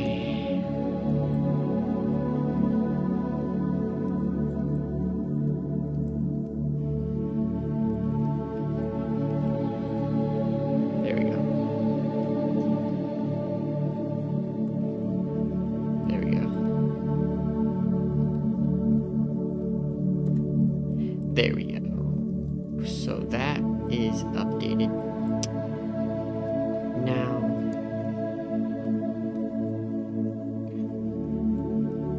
okay, so ls and echo.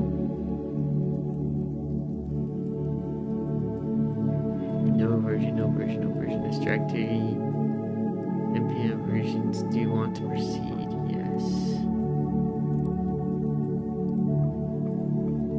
That way,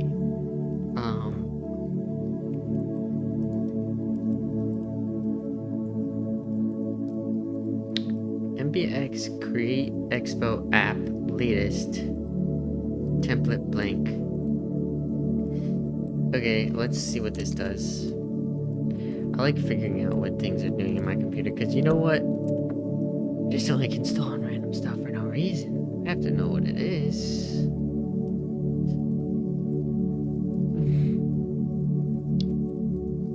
Okay, Create Expo app is a command line tool that can create and set up a new Expo React Native project. This tool simplifies the initialization process, providing various templates to get quickly started without needing manual configuration.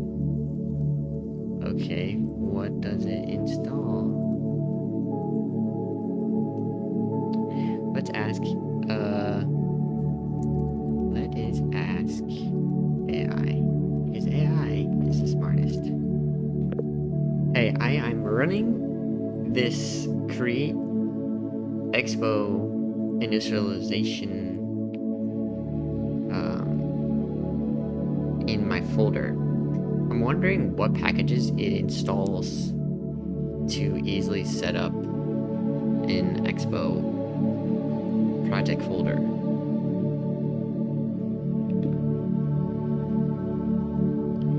Okay, let's see what this says.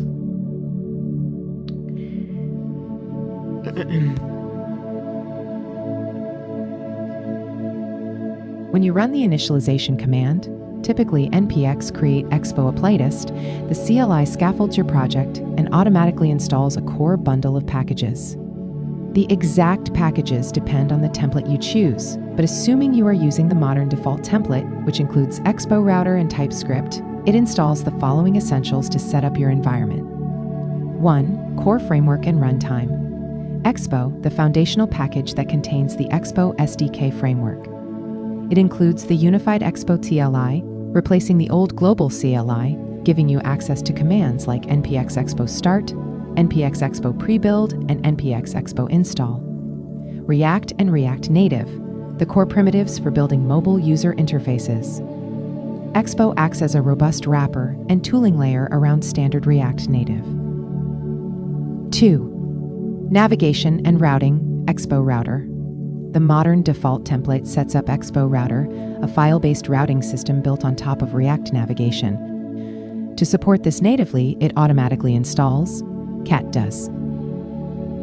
Expo Router manages the application's file system routing, turning your app, directory files into screens, React Native Safe Area context, ensures your UI elements respect device physical safe areas, like notch and home indicator cutouts. Expo documentation. React Native Screens optimizes memory and native screen management under the hood for faster transitions. Expo documentation. Expo linking enables deep linking into your app from web links or other applications. Expo constants provides access to system-level and app-level configurations, like variables defined in your app.json. 3. Basic system UI components. Expo status bar controls the native status bar at the top of the device, battery, Wi-Fi time, so you can easily toggle its style between light and dark modes. Expo documentation. 4. Cool. So now, let's do something else. Let's, when I am ready to run an Expo React Native app, how do I host that on my local machine? Am I able to access it via my phone?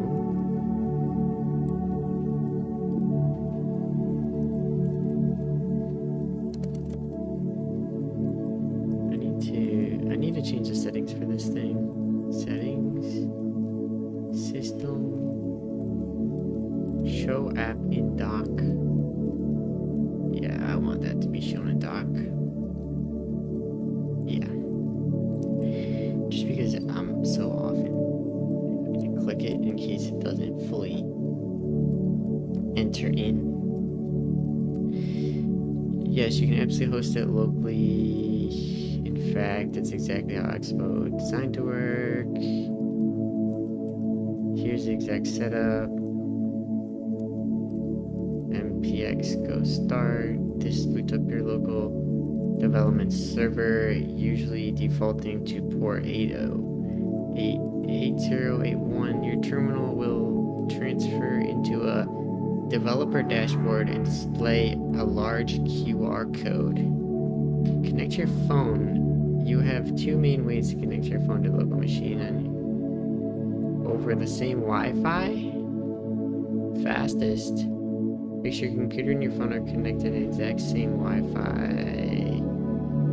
Your iPhone, your regular iPhone. I'm using a new Wi-Fi signal, so I'm not exactly sure if I'm gonna have the Wi-Fi thing set up.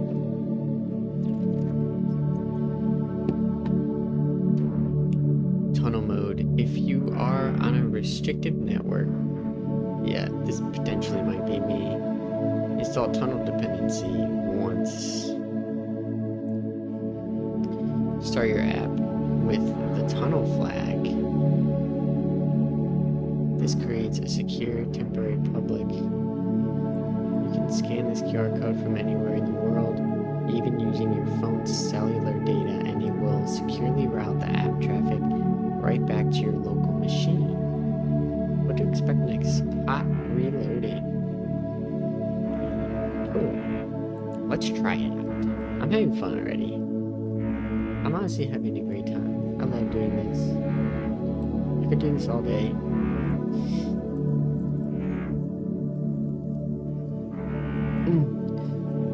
I could do this all day! I gotta make sure to work out though. That's the key.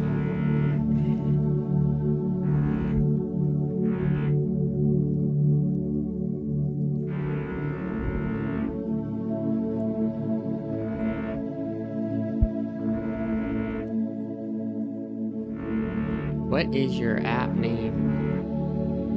What is my app name?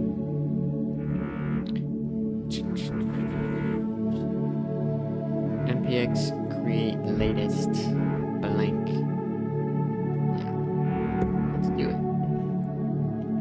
Let's just do it, you know? Let's just do it. Using thousands of tokens.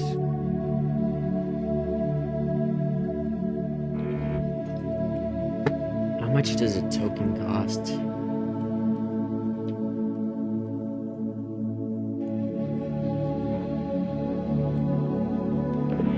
How much does a token cost? In Claude code?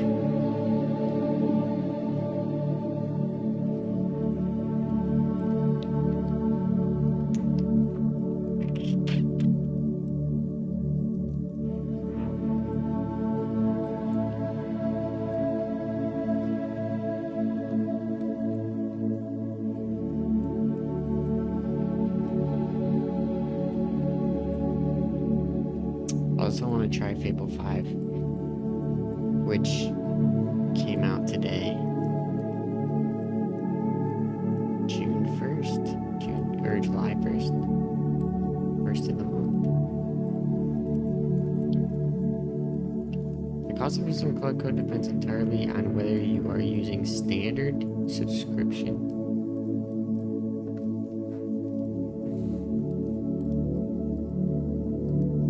Claude Opus is input costs per M. What does per M mean? How many tokens is M?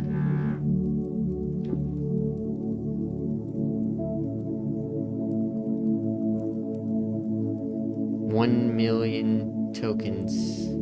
Oh. That makes sense. 10,000 tokens, a decent size script, plus cost exactly 3 cents.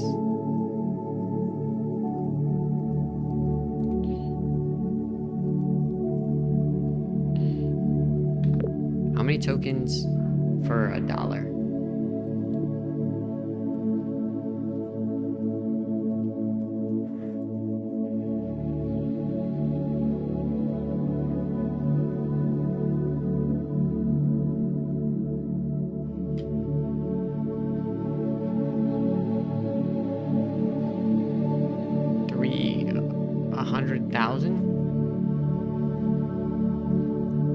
Why isn't that just giving me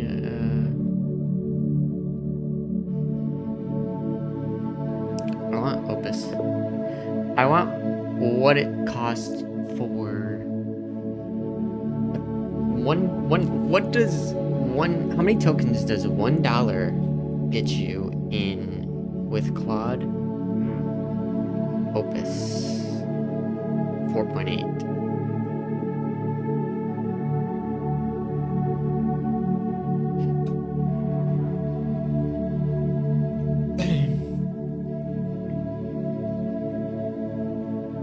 For a recent release, Anthropic kept the same standard rate card as, which is 5.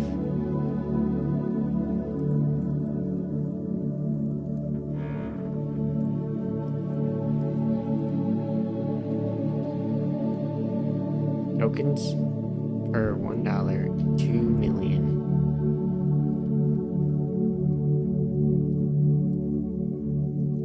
Output. AI writing code or reasoning. Rate $25 per token. $1 equals 40,000 tokens. Okay, so the input is cheaper. The input's cheap and the output's expensive. And $1 gets you 40,000 tokens, basically. So, simple as that. Simple as that.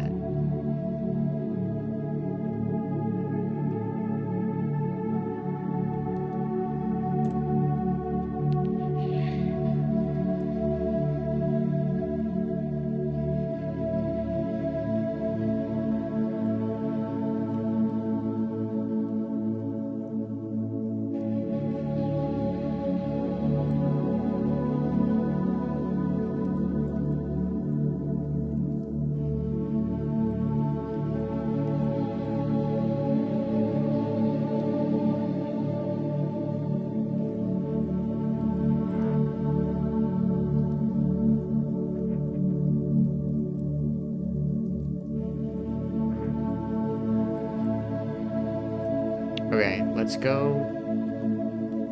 Okay, let's see what this says. That launches a micro QR code. Install on your phone.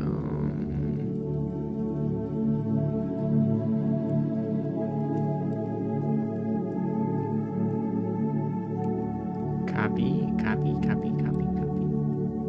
Right now, if you're wondering what I'm doing, is I am currently about to run this local thing on my local thing. Let's see.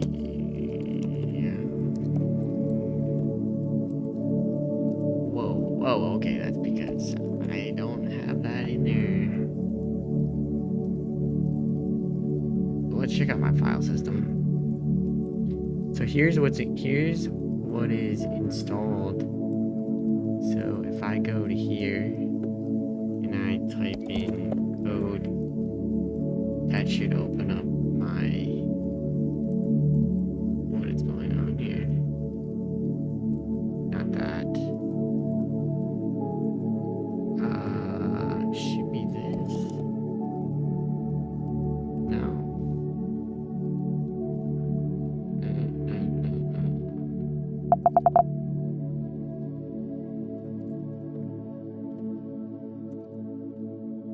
Whoa, buddy.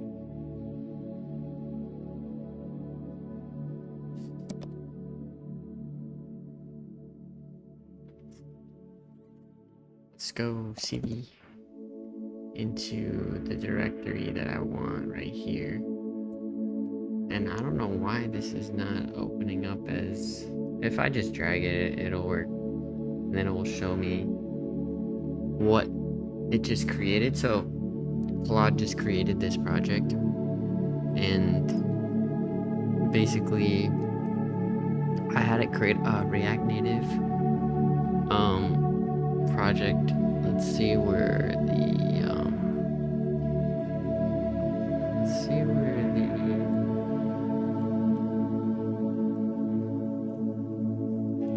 agents.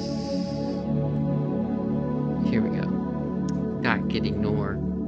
So I have some Expo installed, React Native, and it installed all of the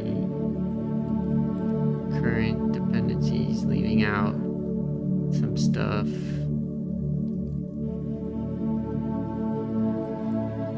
So what should happen now is there should be a heart in here, and it's a very simple application that if I run it, game start, allow agent to find local devices. Okay, sure. Scan the QR code above in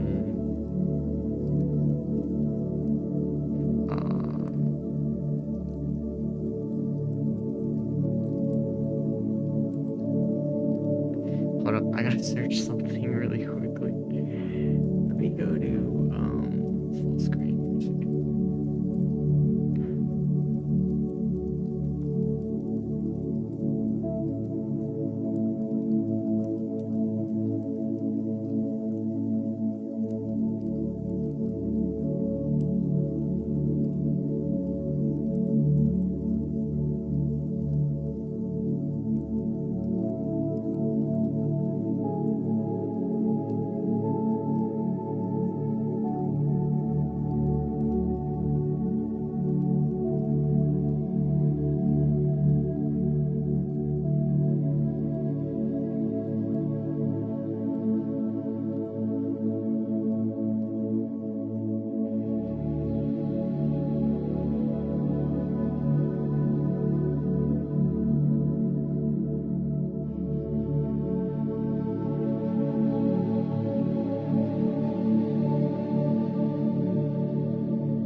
Okay, so I got this information that came from npm start, which I'm not sure honestly what's going on with this thing right here.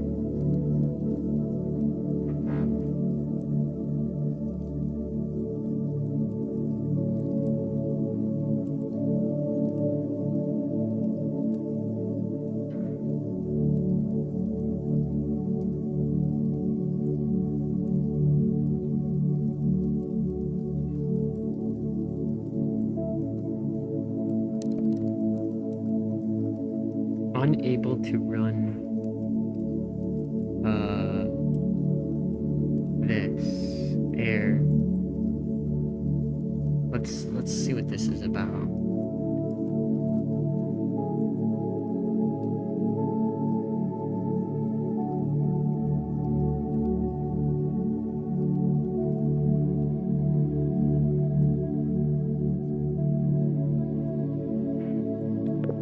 Claude Code said it was unable to run this command, and I'm trying to figure out what this means.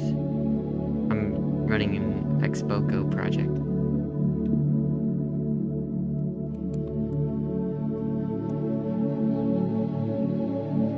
Okay, let's see what this is.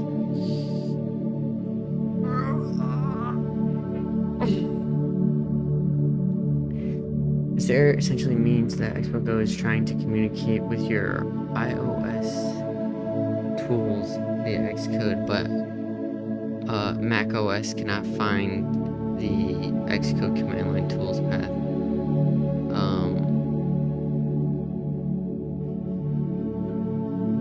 Point to Xcode, correct is the most common fix. Your system might have lost a pointer to the Xcode. Open your terminal and run this command. You will be prompted to type max password. Set the command line tools via X. If you prefer visual interface, or if the command line doesn't fix it, you can check the settings directly in Xcode. Xcode settings preferences, older versions. Click the locations tab. Look at command line tools drop down. If empty, click it. Accept the Xcode license agreement. If Xcode was recently updated, it might be blocking all command line actions until you agree to. Okay, so let's just do.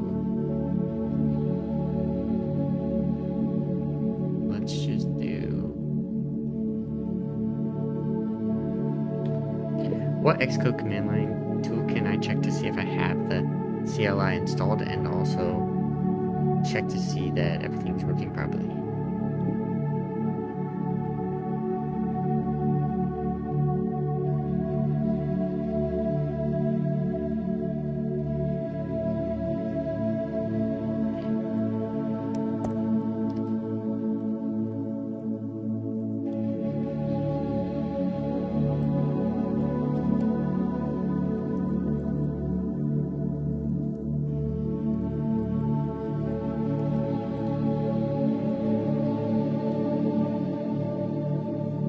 If it's working, it will output the path to your active developer directly. Usually,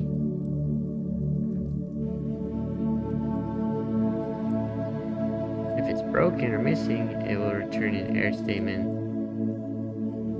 verifying everything is working properly.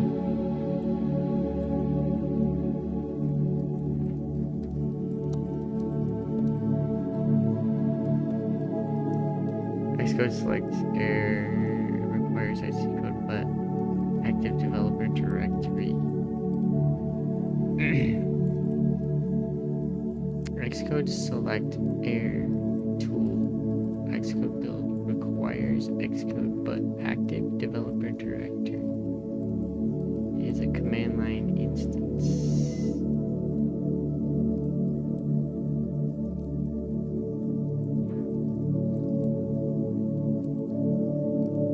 I have Xcode.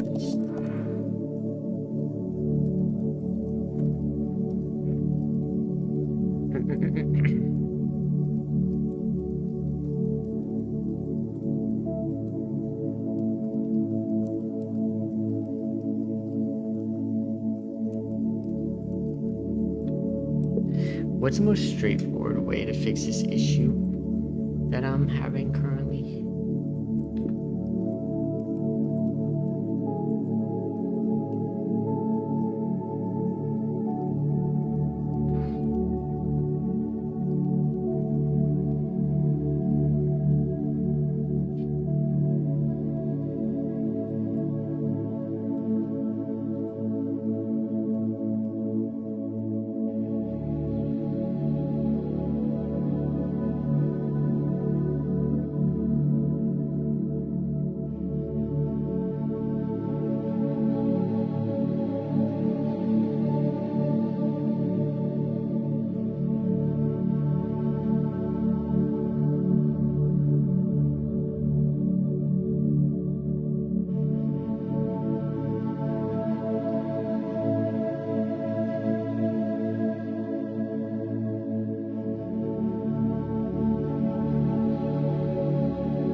Okay.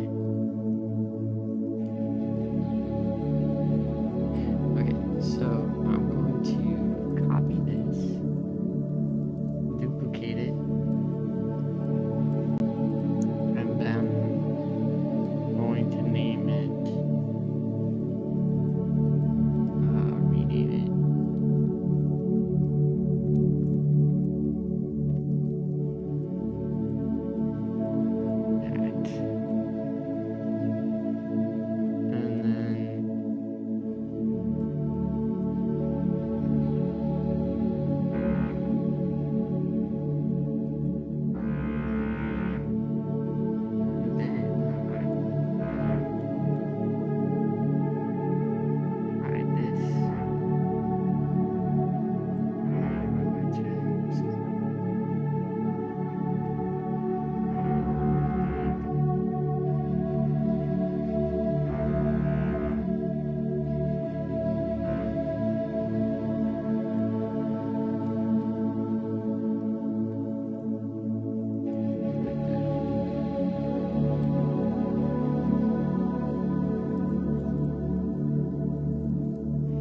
Okay. So that way this will stay open.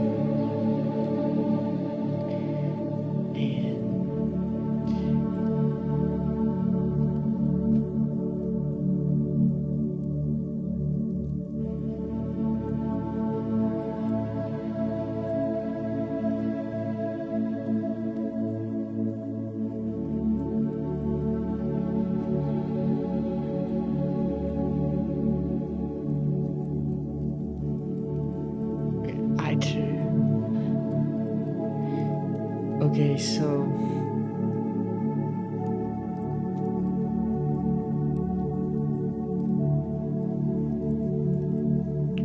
what I need to do is I need to single most straightforward one line fix.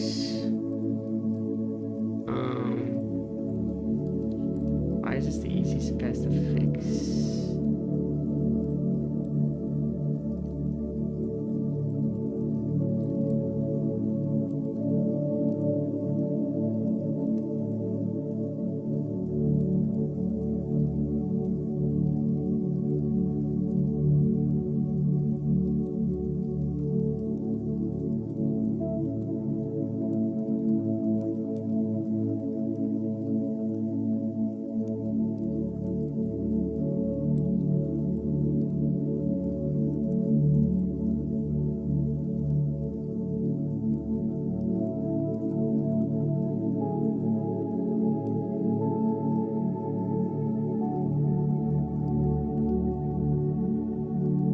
I think I have to update it. That's what, honestly. I have to update it. Let's check to see.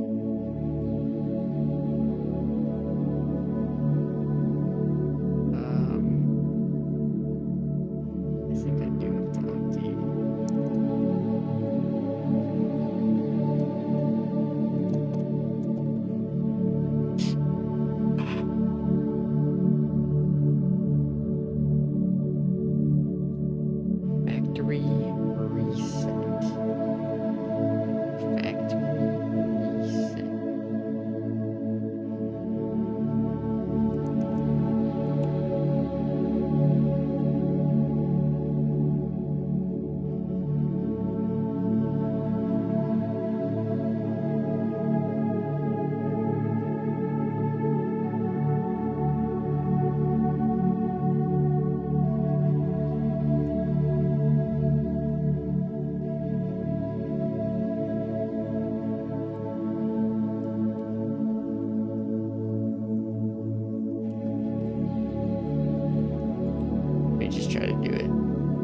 try to do it without.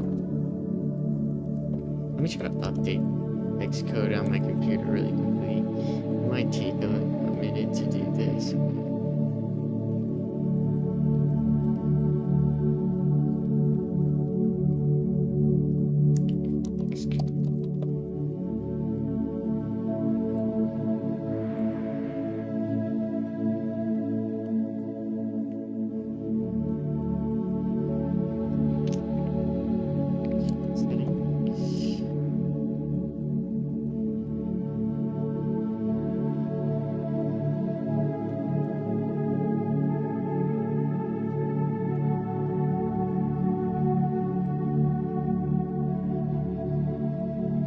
Yeah, I had an update basically.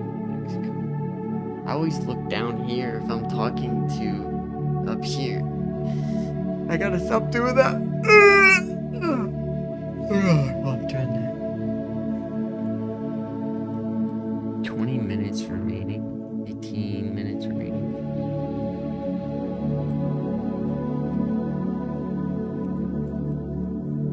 Oh, it's already at 15 minutes. It's only gonna take 2 minutes. Okay, I'll be right back. I'm just going to go to the bathroom really quickly. And I'll be back.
Alright. So, this is installing right now. I'm getting tired. So, right now, I'm updating Xcode so that when I run, let me just show you what's happening. This is what's happening right now. I need to run sudo. This code right here has to work to check to see that my MPX can run properly. And currently, it is not working because I have to agree to whatever the heck this is. And so I'm installing an update, and while I wait, I am just seeing what this Expo Go project is all about, because I, created this and I wanted to test out just running an Expo Go project with React Native.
Okay, so I'm starting to get pretty pooped. I'm like 3 hours into this live stream. Okay, so I'm starting to get pretty pooped. I'm like 3 hours into this live stream. Okay, so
I need to make sure that this app is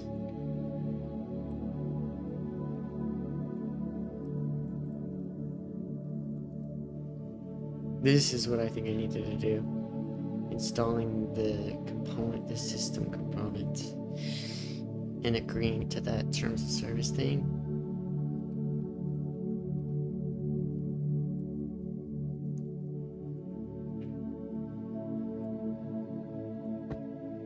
See agentic coding in action, discover how to configure and use agentic coding. What does Apple say?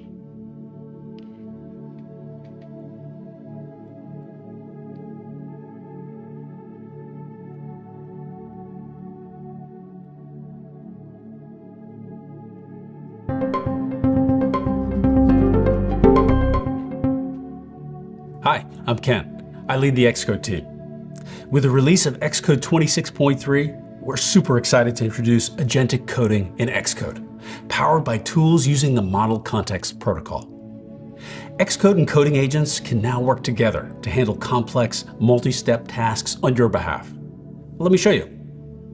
I'm working on the Landmarks sample app, which lets users explore interesting places around the world, like national parks and mountain ranges. Now I'm going to add a feature to show the current weather at a landmark.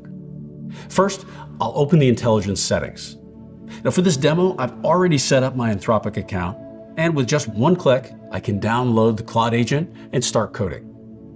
Then I'll select the Claude agent to start a new conversation and describe what I want. Now I'd like to get weather data using WeatherKit and create a 7-day forecast view with liquid glass.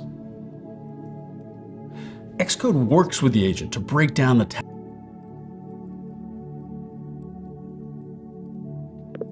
Can React Native use liquid glass?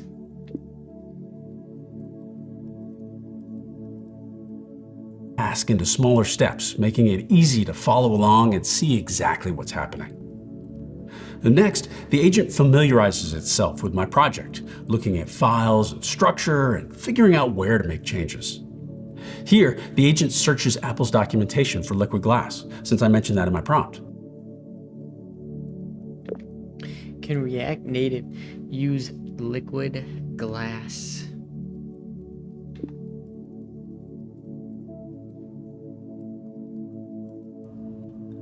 Xcode provides a documentation tool that pulls in relevant code snippets and samples so the agent can generate modern code using the latest APIs.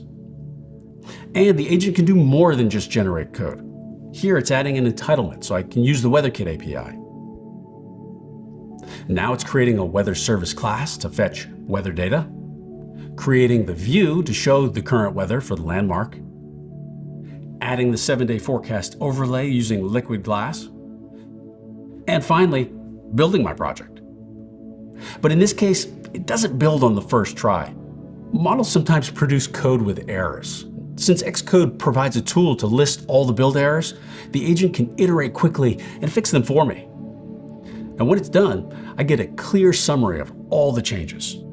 Now here's the new current weather view under the landmark title. And when I tap it, I get this beautiful view showing a 7-day forecast with live weather data. Okay, so here's what just happened. From a single request, Xcode and the agent added the WeatherKit entitlement, integrated live weather data, created 3 new files with over 400 lines of code, built a beautiful liquid glass view, and did it all in just minutes. What would have taken me hours is now a great first draft, ready to review and refine. With agentic coding, Xcode works autonomously toward your goal. It breaks down complex tasks into simpler steps, makes decisions based on your project architecture, and it uses the right tools to get things done. Xcode exposes its capabilities through the Model Context Protocol.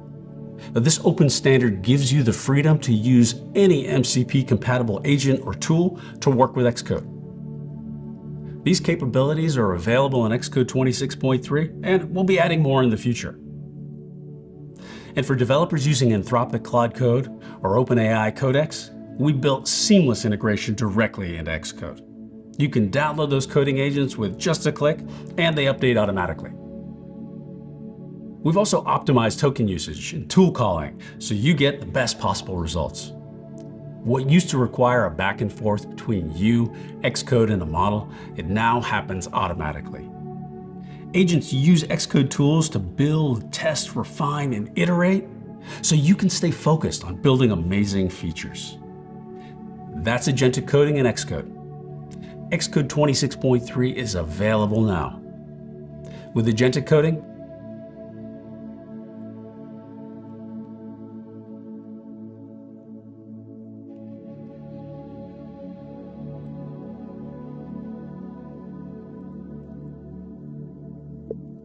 How many people use React Native versus Swift?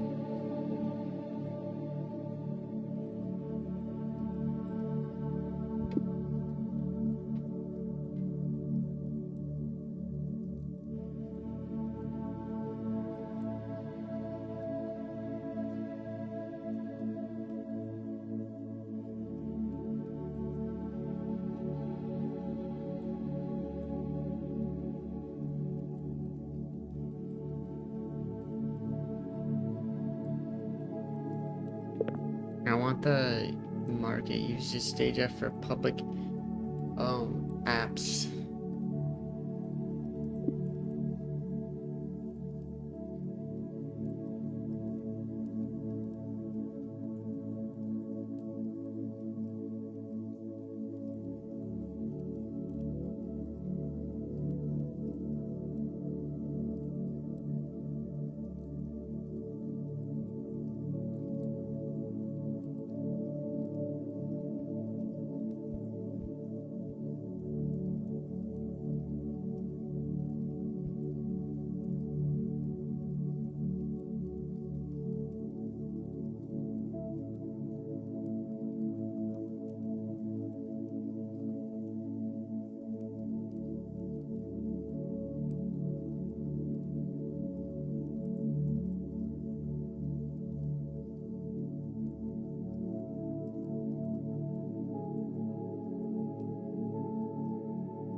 Interesting.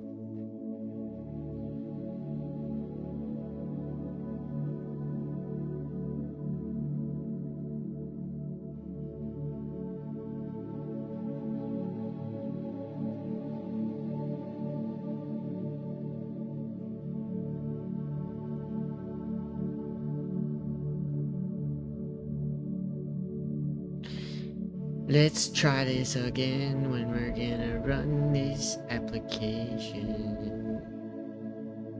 npm start cd.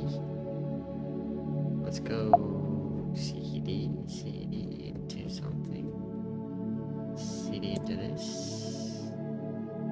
And let's run npm start. npm start. Yes! We didn't get the error this time. So this should work.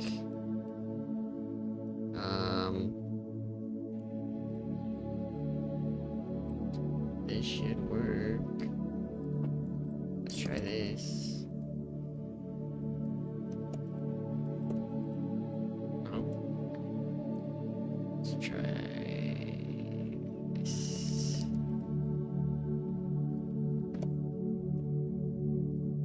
What in the world are we talking about? Expo go, Expo go, Expo go, Expo go.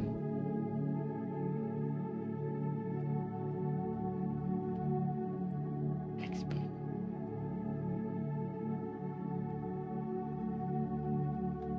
Let's try it out.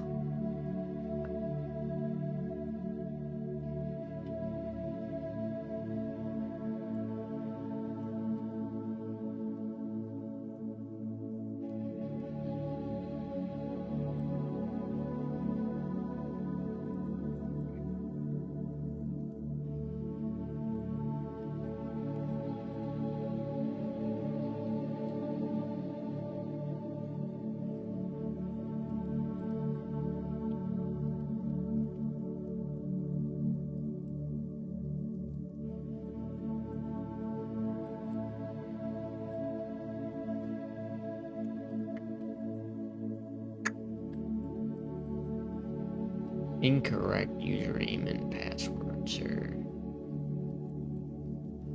Incorrect.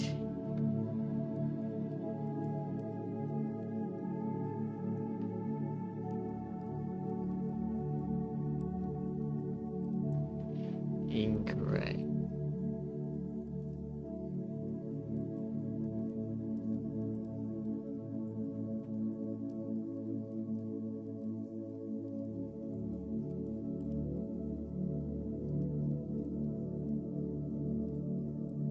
Incorrect. Project is incompatible with this version of Expo Go. Project you requested requires a newer version of Expo Go. How to fix it? Download the latest version of Expo Go from the App Store. Why do I feel like that? It's logs from your project will appear below.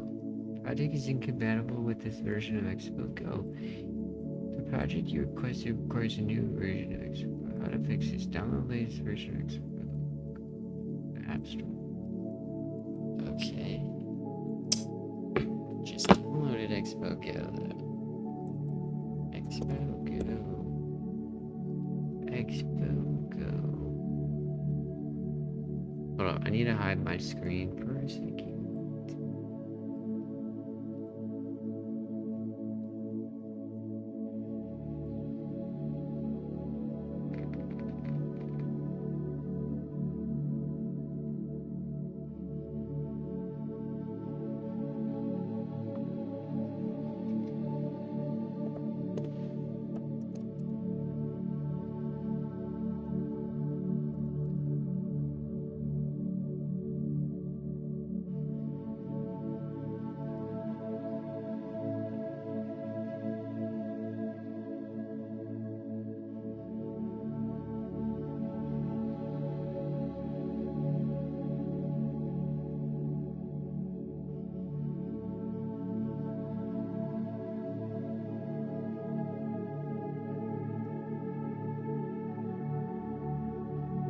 Get started. To get started with the project, run the following command line.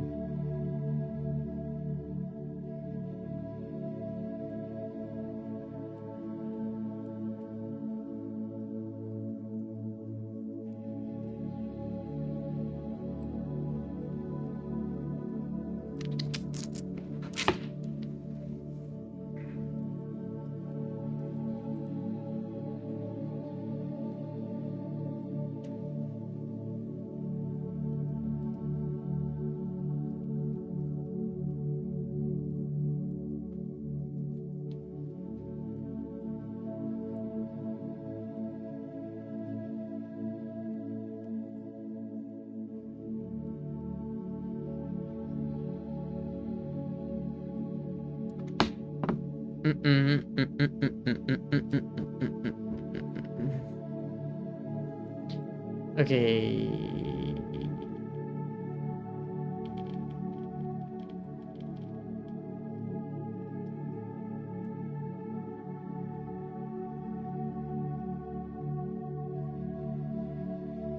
Where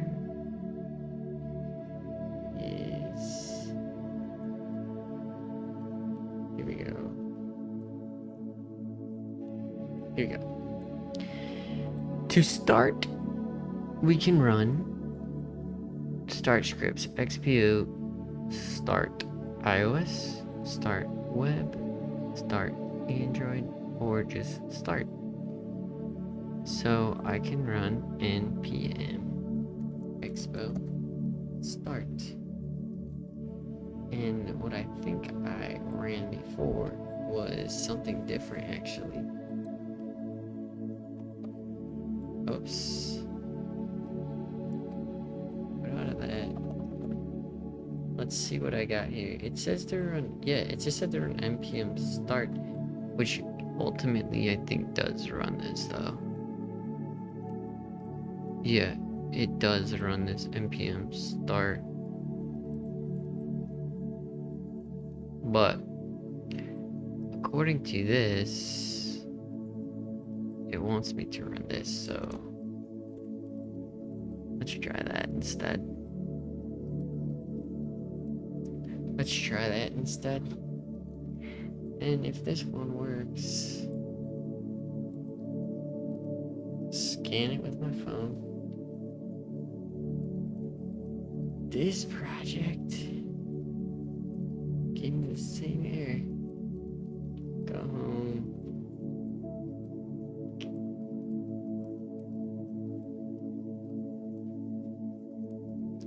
Let's search online why this is happening.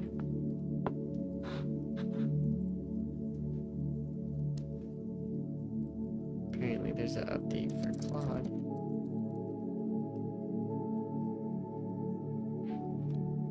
Okay, so here's what's gonna happen. I am going to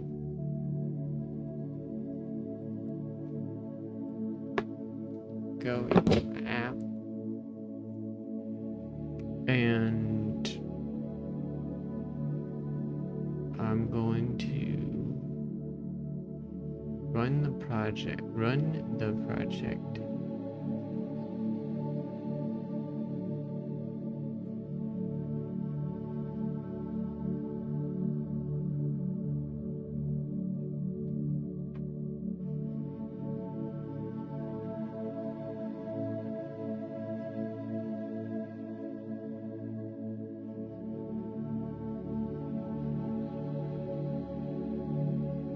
Run the following command to run a server locally.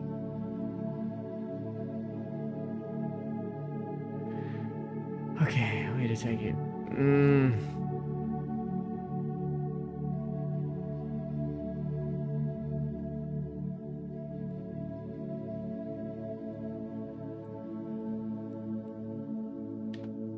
I'm running a project with Expo Go, and I want to, it's telling me I need to update the app, but I have the latest version of that.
so let's X out of that.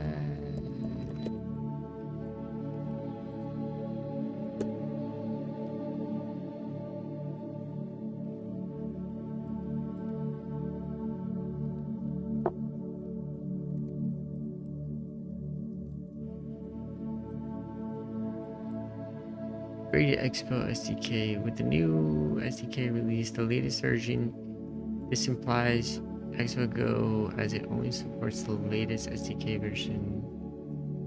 How to upgrade to the latest SDK version. Upgrade manually. Upgrade dependencies.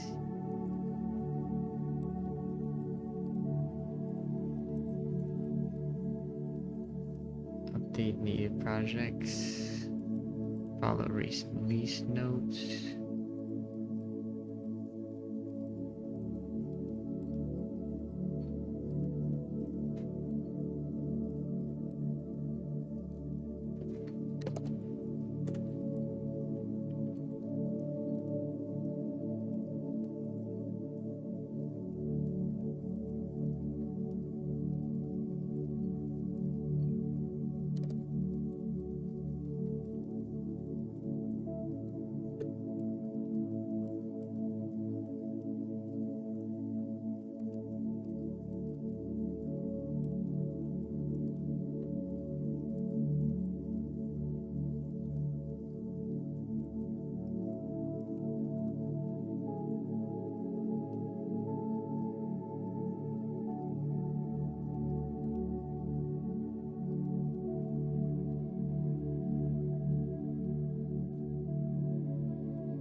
Let's try this now. Okay, so what I'm doing is I'm running a Expo Go project in React Native. Using my iPhone, I am creating an app, and I will show you what is being created. Currently, I'm running into an issue where it's telling me that the output, the app needs to be updated. Like, this is what it's saying. The app needs to be updated. Let me make my screen big. Camera. It's telling me project is incompatible with this version of Expo Go. Like, install the latest version of Expo Go on my device, but actually I already have the I actually already have it installed, the latest version. So it makes no sense why this is happening. And when I went to install incompatible with this version, so then when I go to here and it said upgrade the SDK, or when I went to this, Google Gemini told me that this is a common issue. To fix it, you just have to run npx expo upgrade, then run expo doctor to ensure that all of their dependencies are installed, like React Native screens, router, bumpers, everything, to fix the simulator. If you're okay, so what I'm gonna say to chat is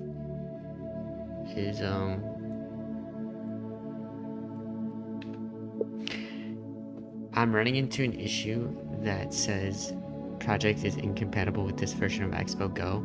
I need you to check and verify that all the dependencies and everything is updated within the project. This is a common issue that happens with Expo Go projects.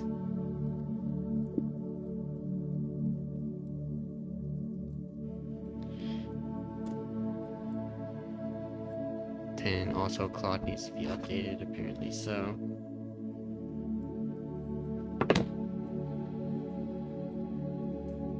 let's see what happens.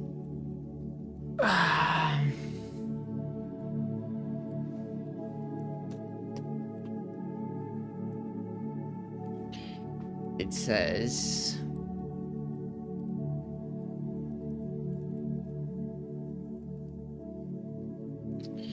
project is on Xcode 58. Let me run an official check to verify. Yeah, run it. Run it, dude. Run it, dude.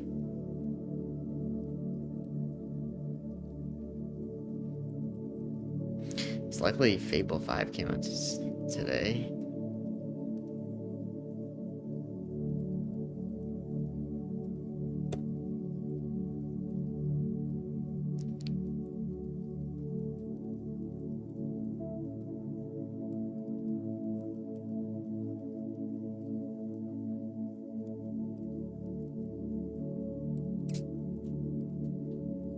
Probably should clear the context window of this.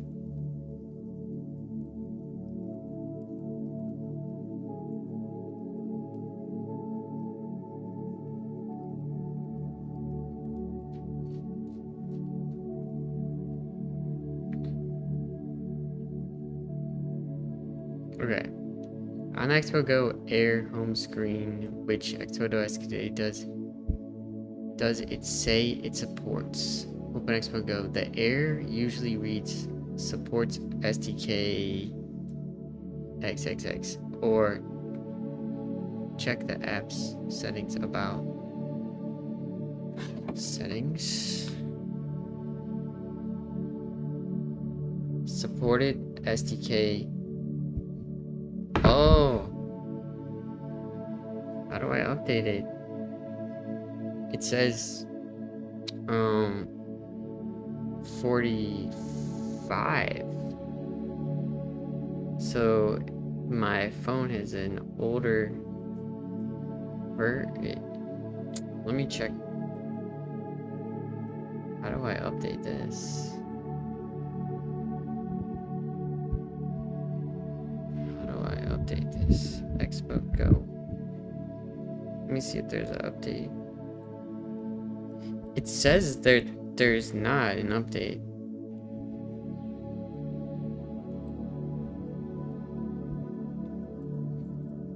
Like, apparently. Let me see. Bro, I have so much. Oh, like, so many apps that need to be updated. Like, update all.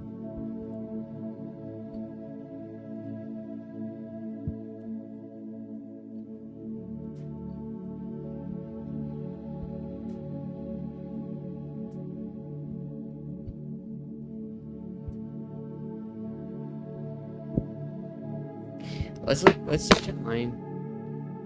Okay.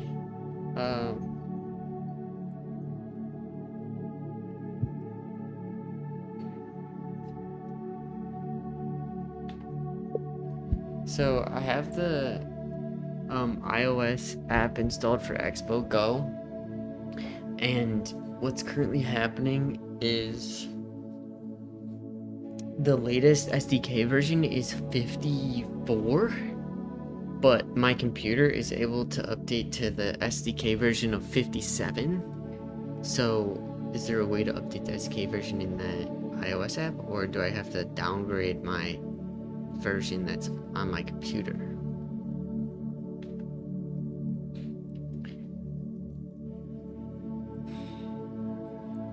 Let's see what this says.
want to exit this.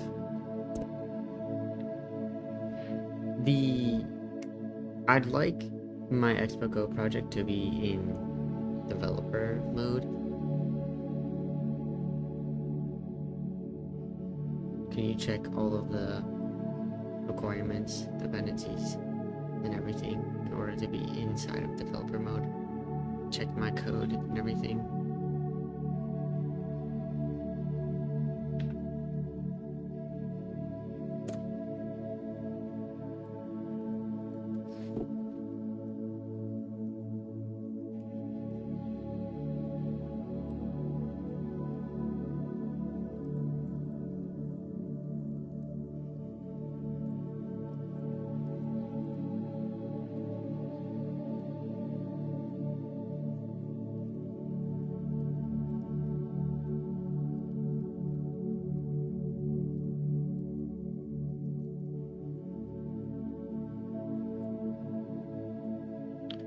Well, like none of the apps are updating on my phone for some reason. Unable to install, unable to install. That's crazy. How do you want to build your development mode app?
So, I'm just switching the Expo Go, my React Native app, into development mode because the app wasn't syncing with the latest SDK version.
Android is the easiest path.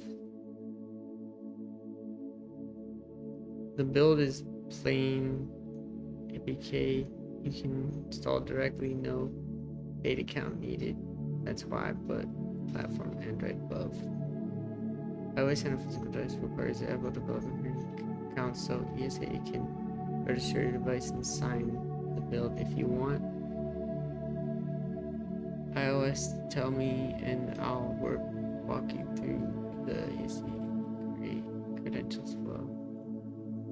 It's free but needs Xcode locally. The iOS simulator is free, but it needs Xcode locally, which is the local build path. You okay.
Okay, I'm getting wiped, so I think I'm gonna take a break, get off, and I might come back on later, but I need to go outside and get some food.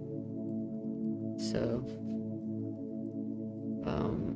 let's see what we got going on here.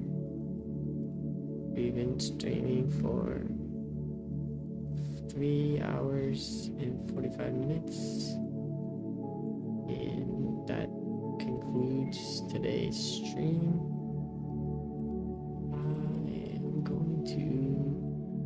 I'm excited to complete this app and get it finished in a way that I love and share it with the world. And I'm also excited to get better at streaming, get better at communicating on stream. I understand that there is a certain level of energy that is required to show up each day to live stream. It's definitely not something where people don't want to sit, you know what I mean? I understand that, like, there's a level of energy that you have to show up with each day to live stream. And it's one thing to go on your computer and just work. It's another thing to go on your computer and live stream while you work. I'm not saying that I have to be different. I just have to be I just have to be me, really. And I think just talk about what I'm thinking about, so people know, like, what's going on. But yeah, that's it. It's nothing crazy. Just work on my communication, communicate what's going on in my head, so that everybody knows what I'm thinking about, what I'm doing, and the process of creating what I'm creating. So yeah, I'm excited to get better at that. And I'm chilling. Like, I just want to be chilling while I work and just, like, do my thing. And hopefully I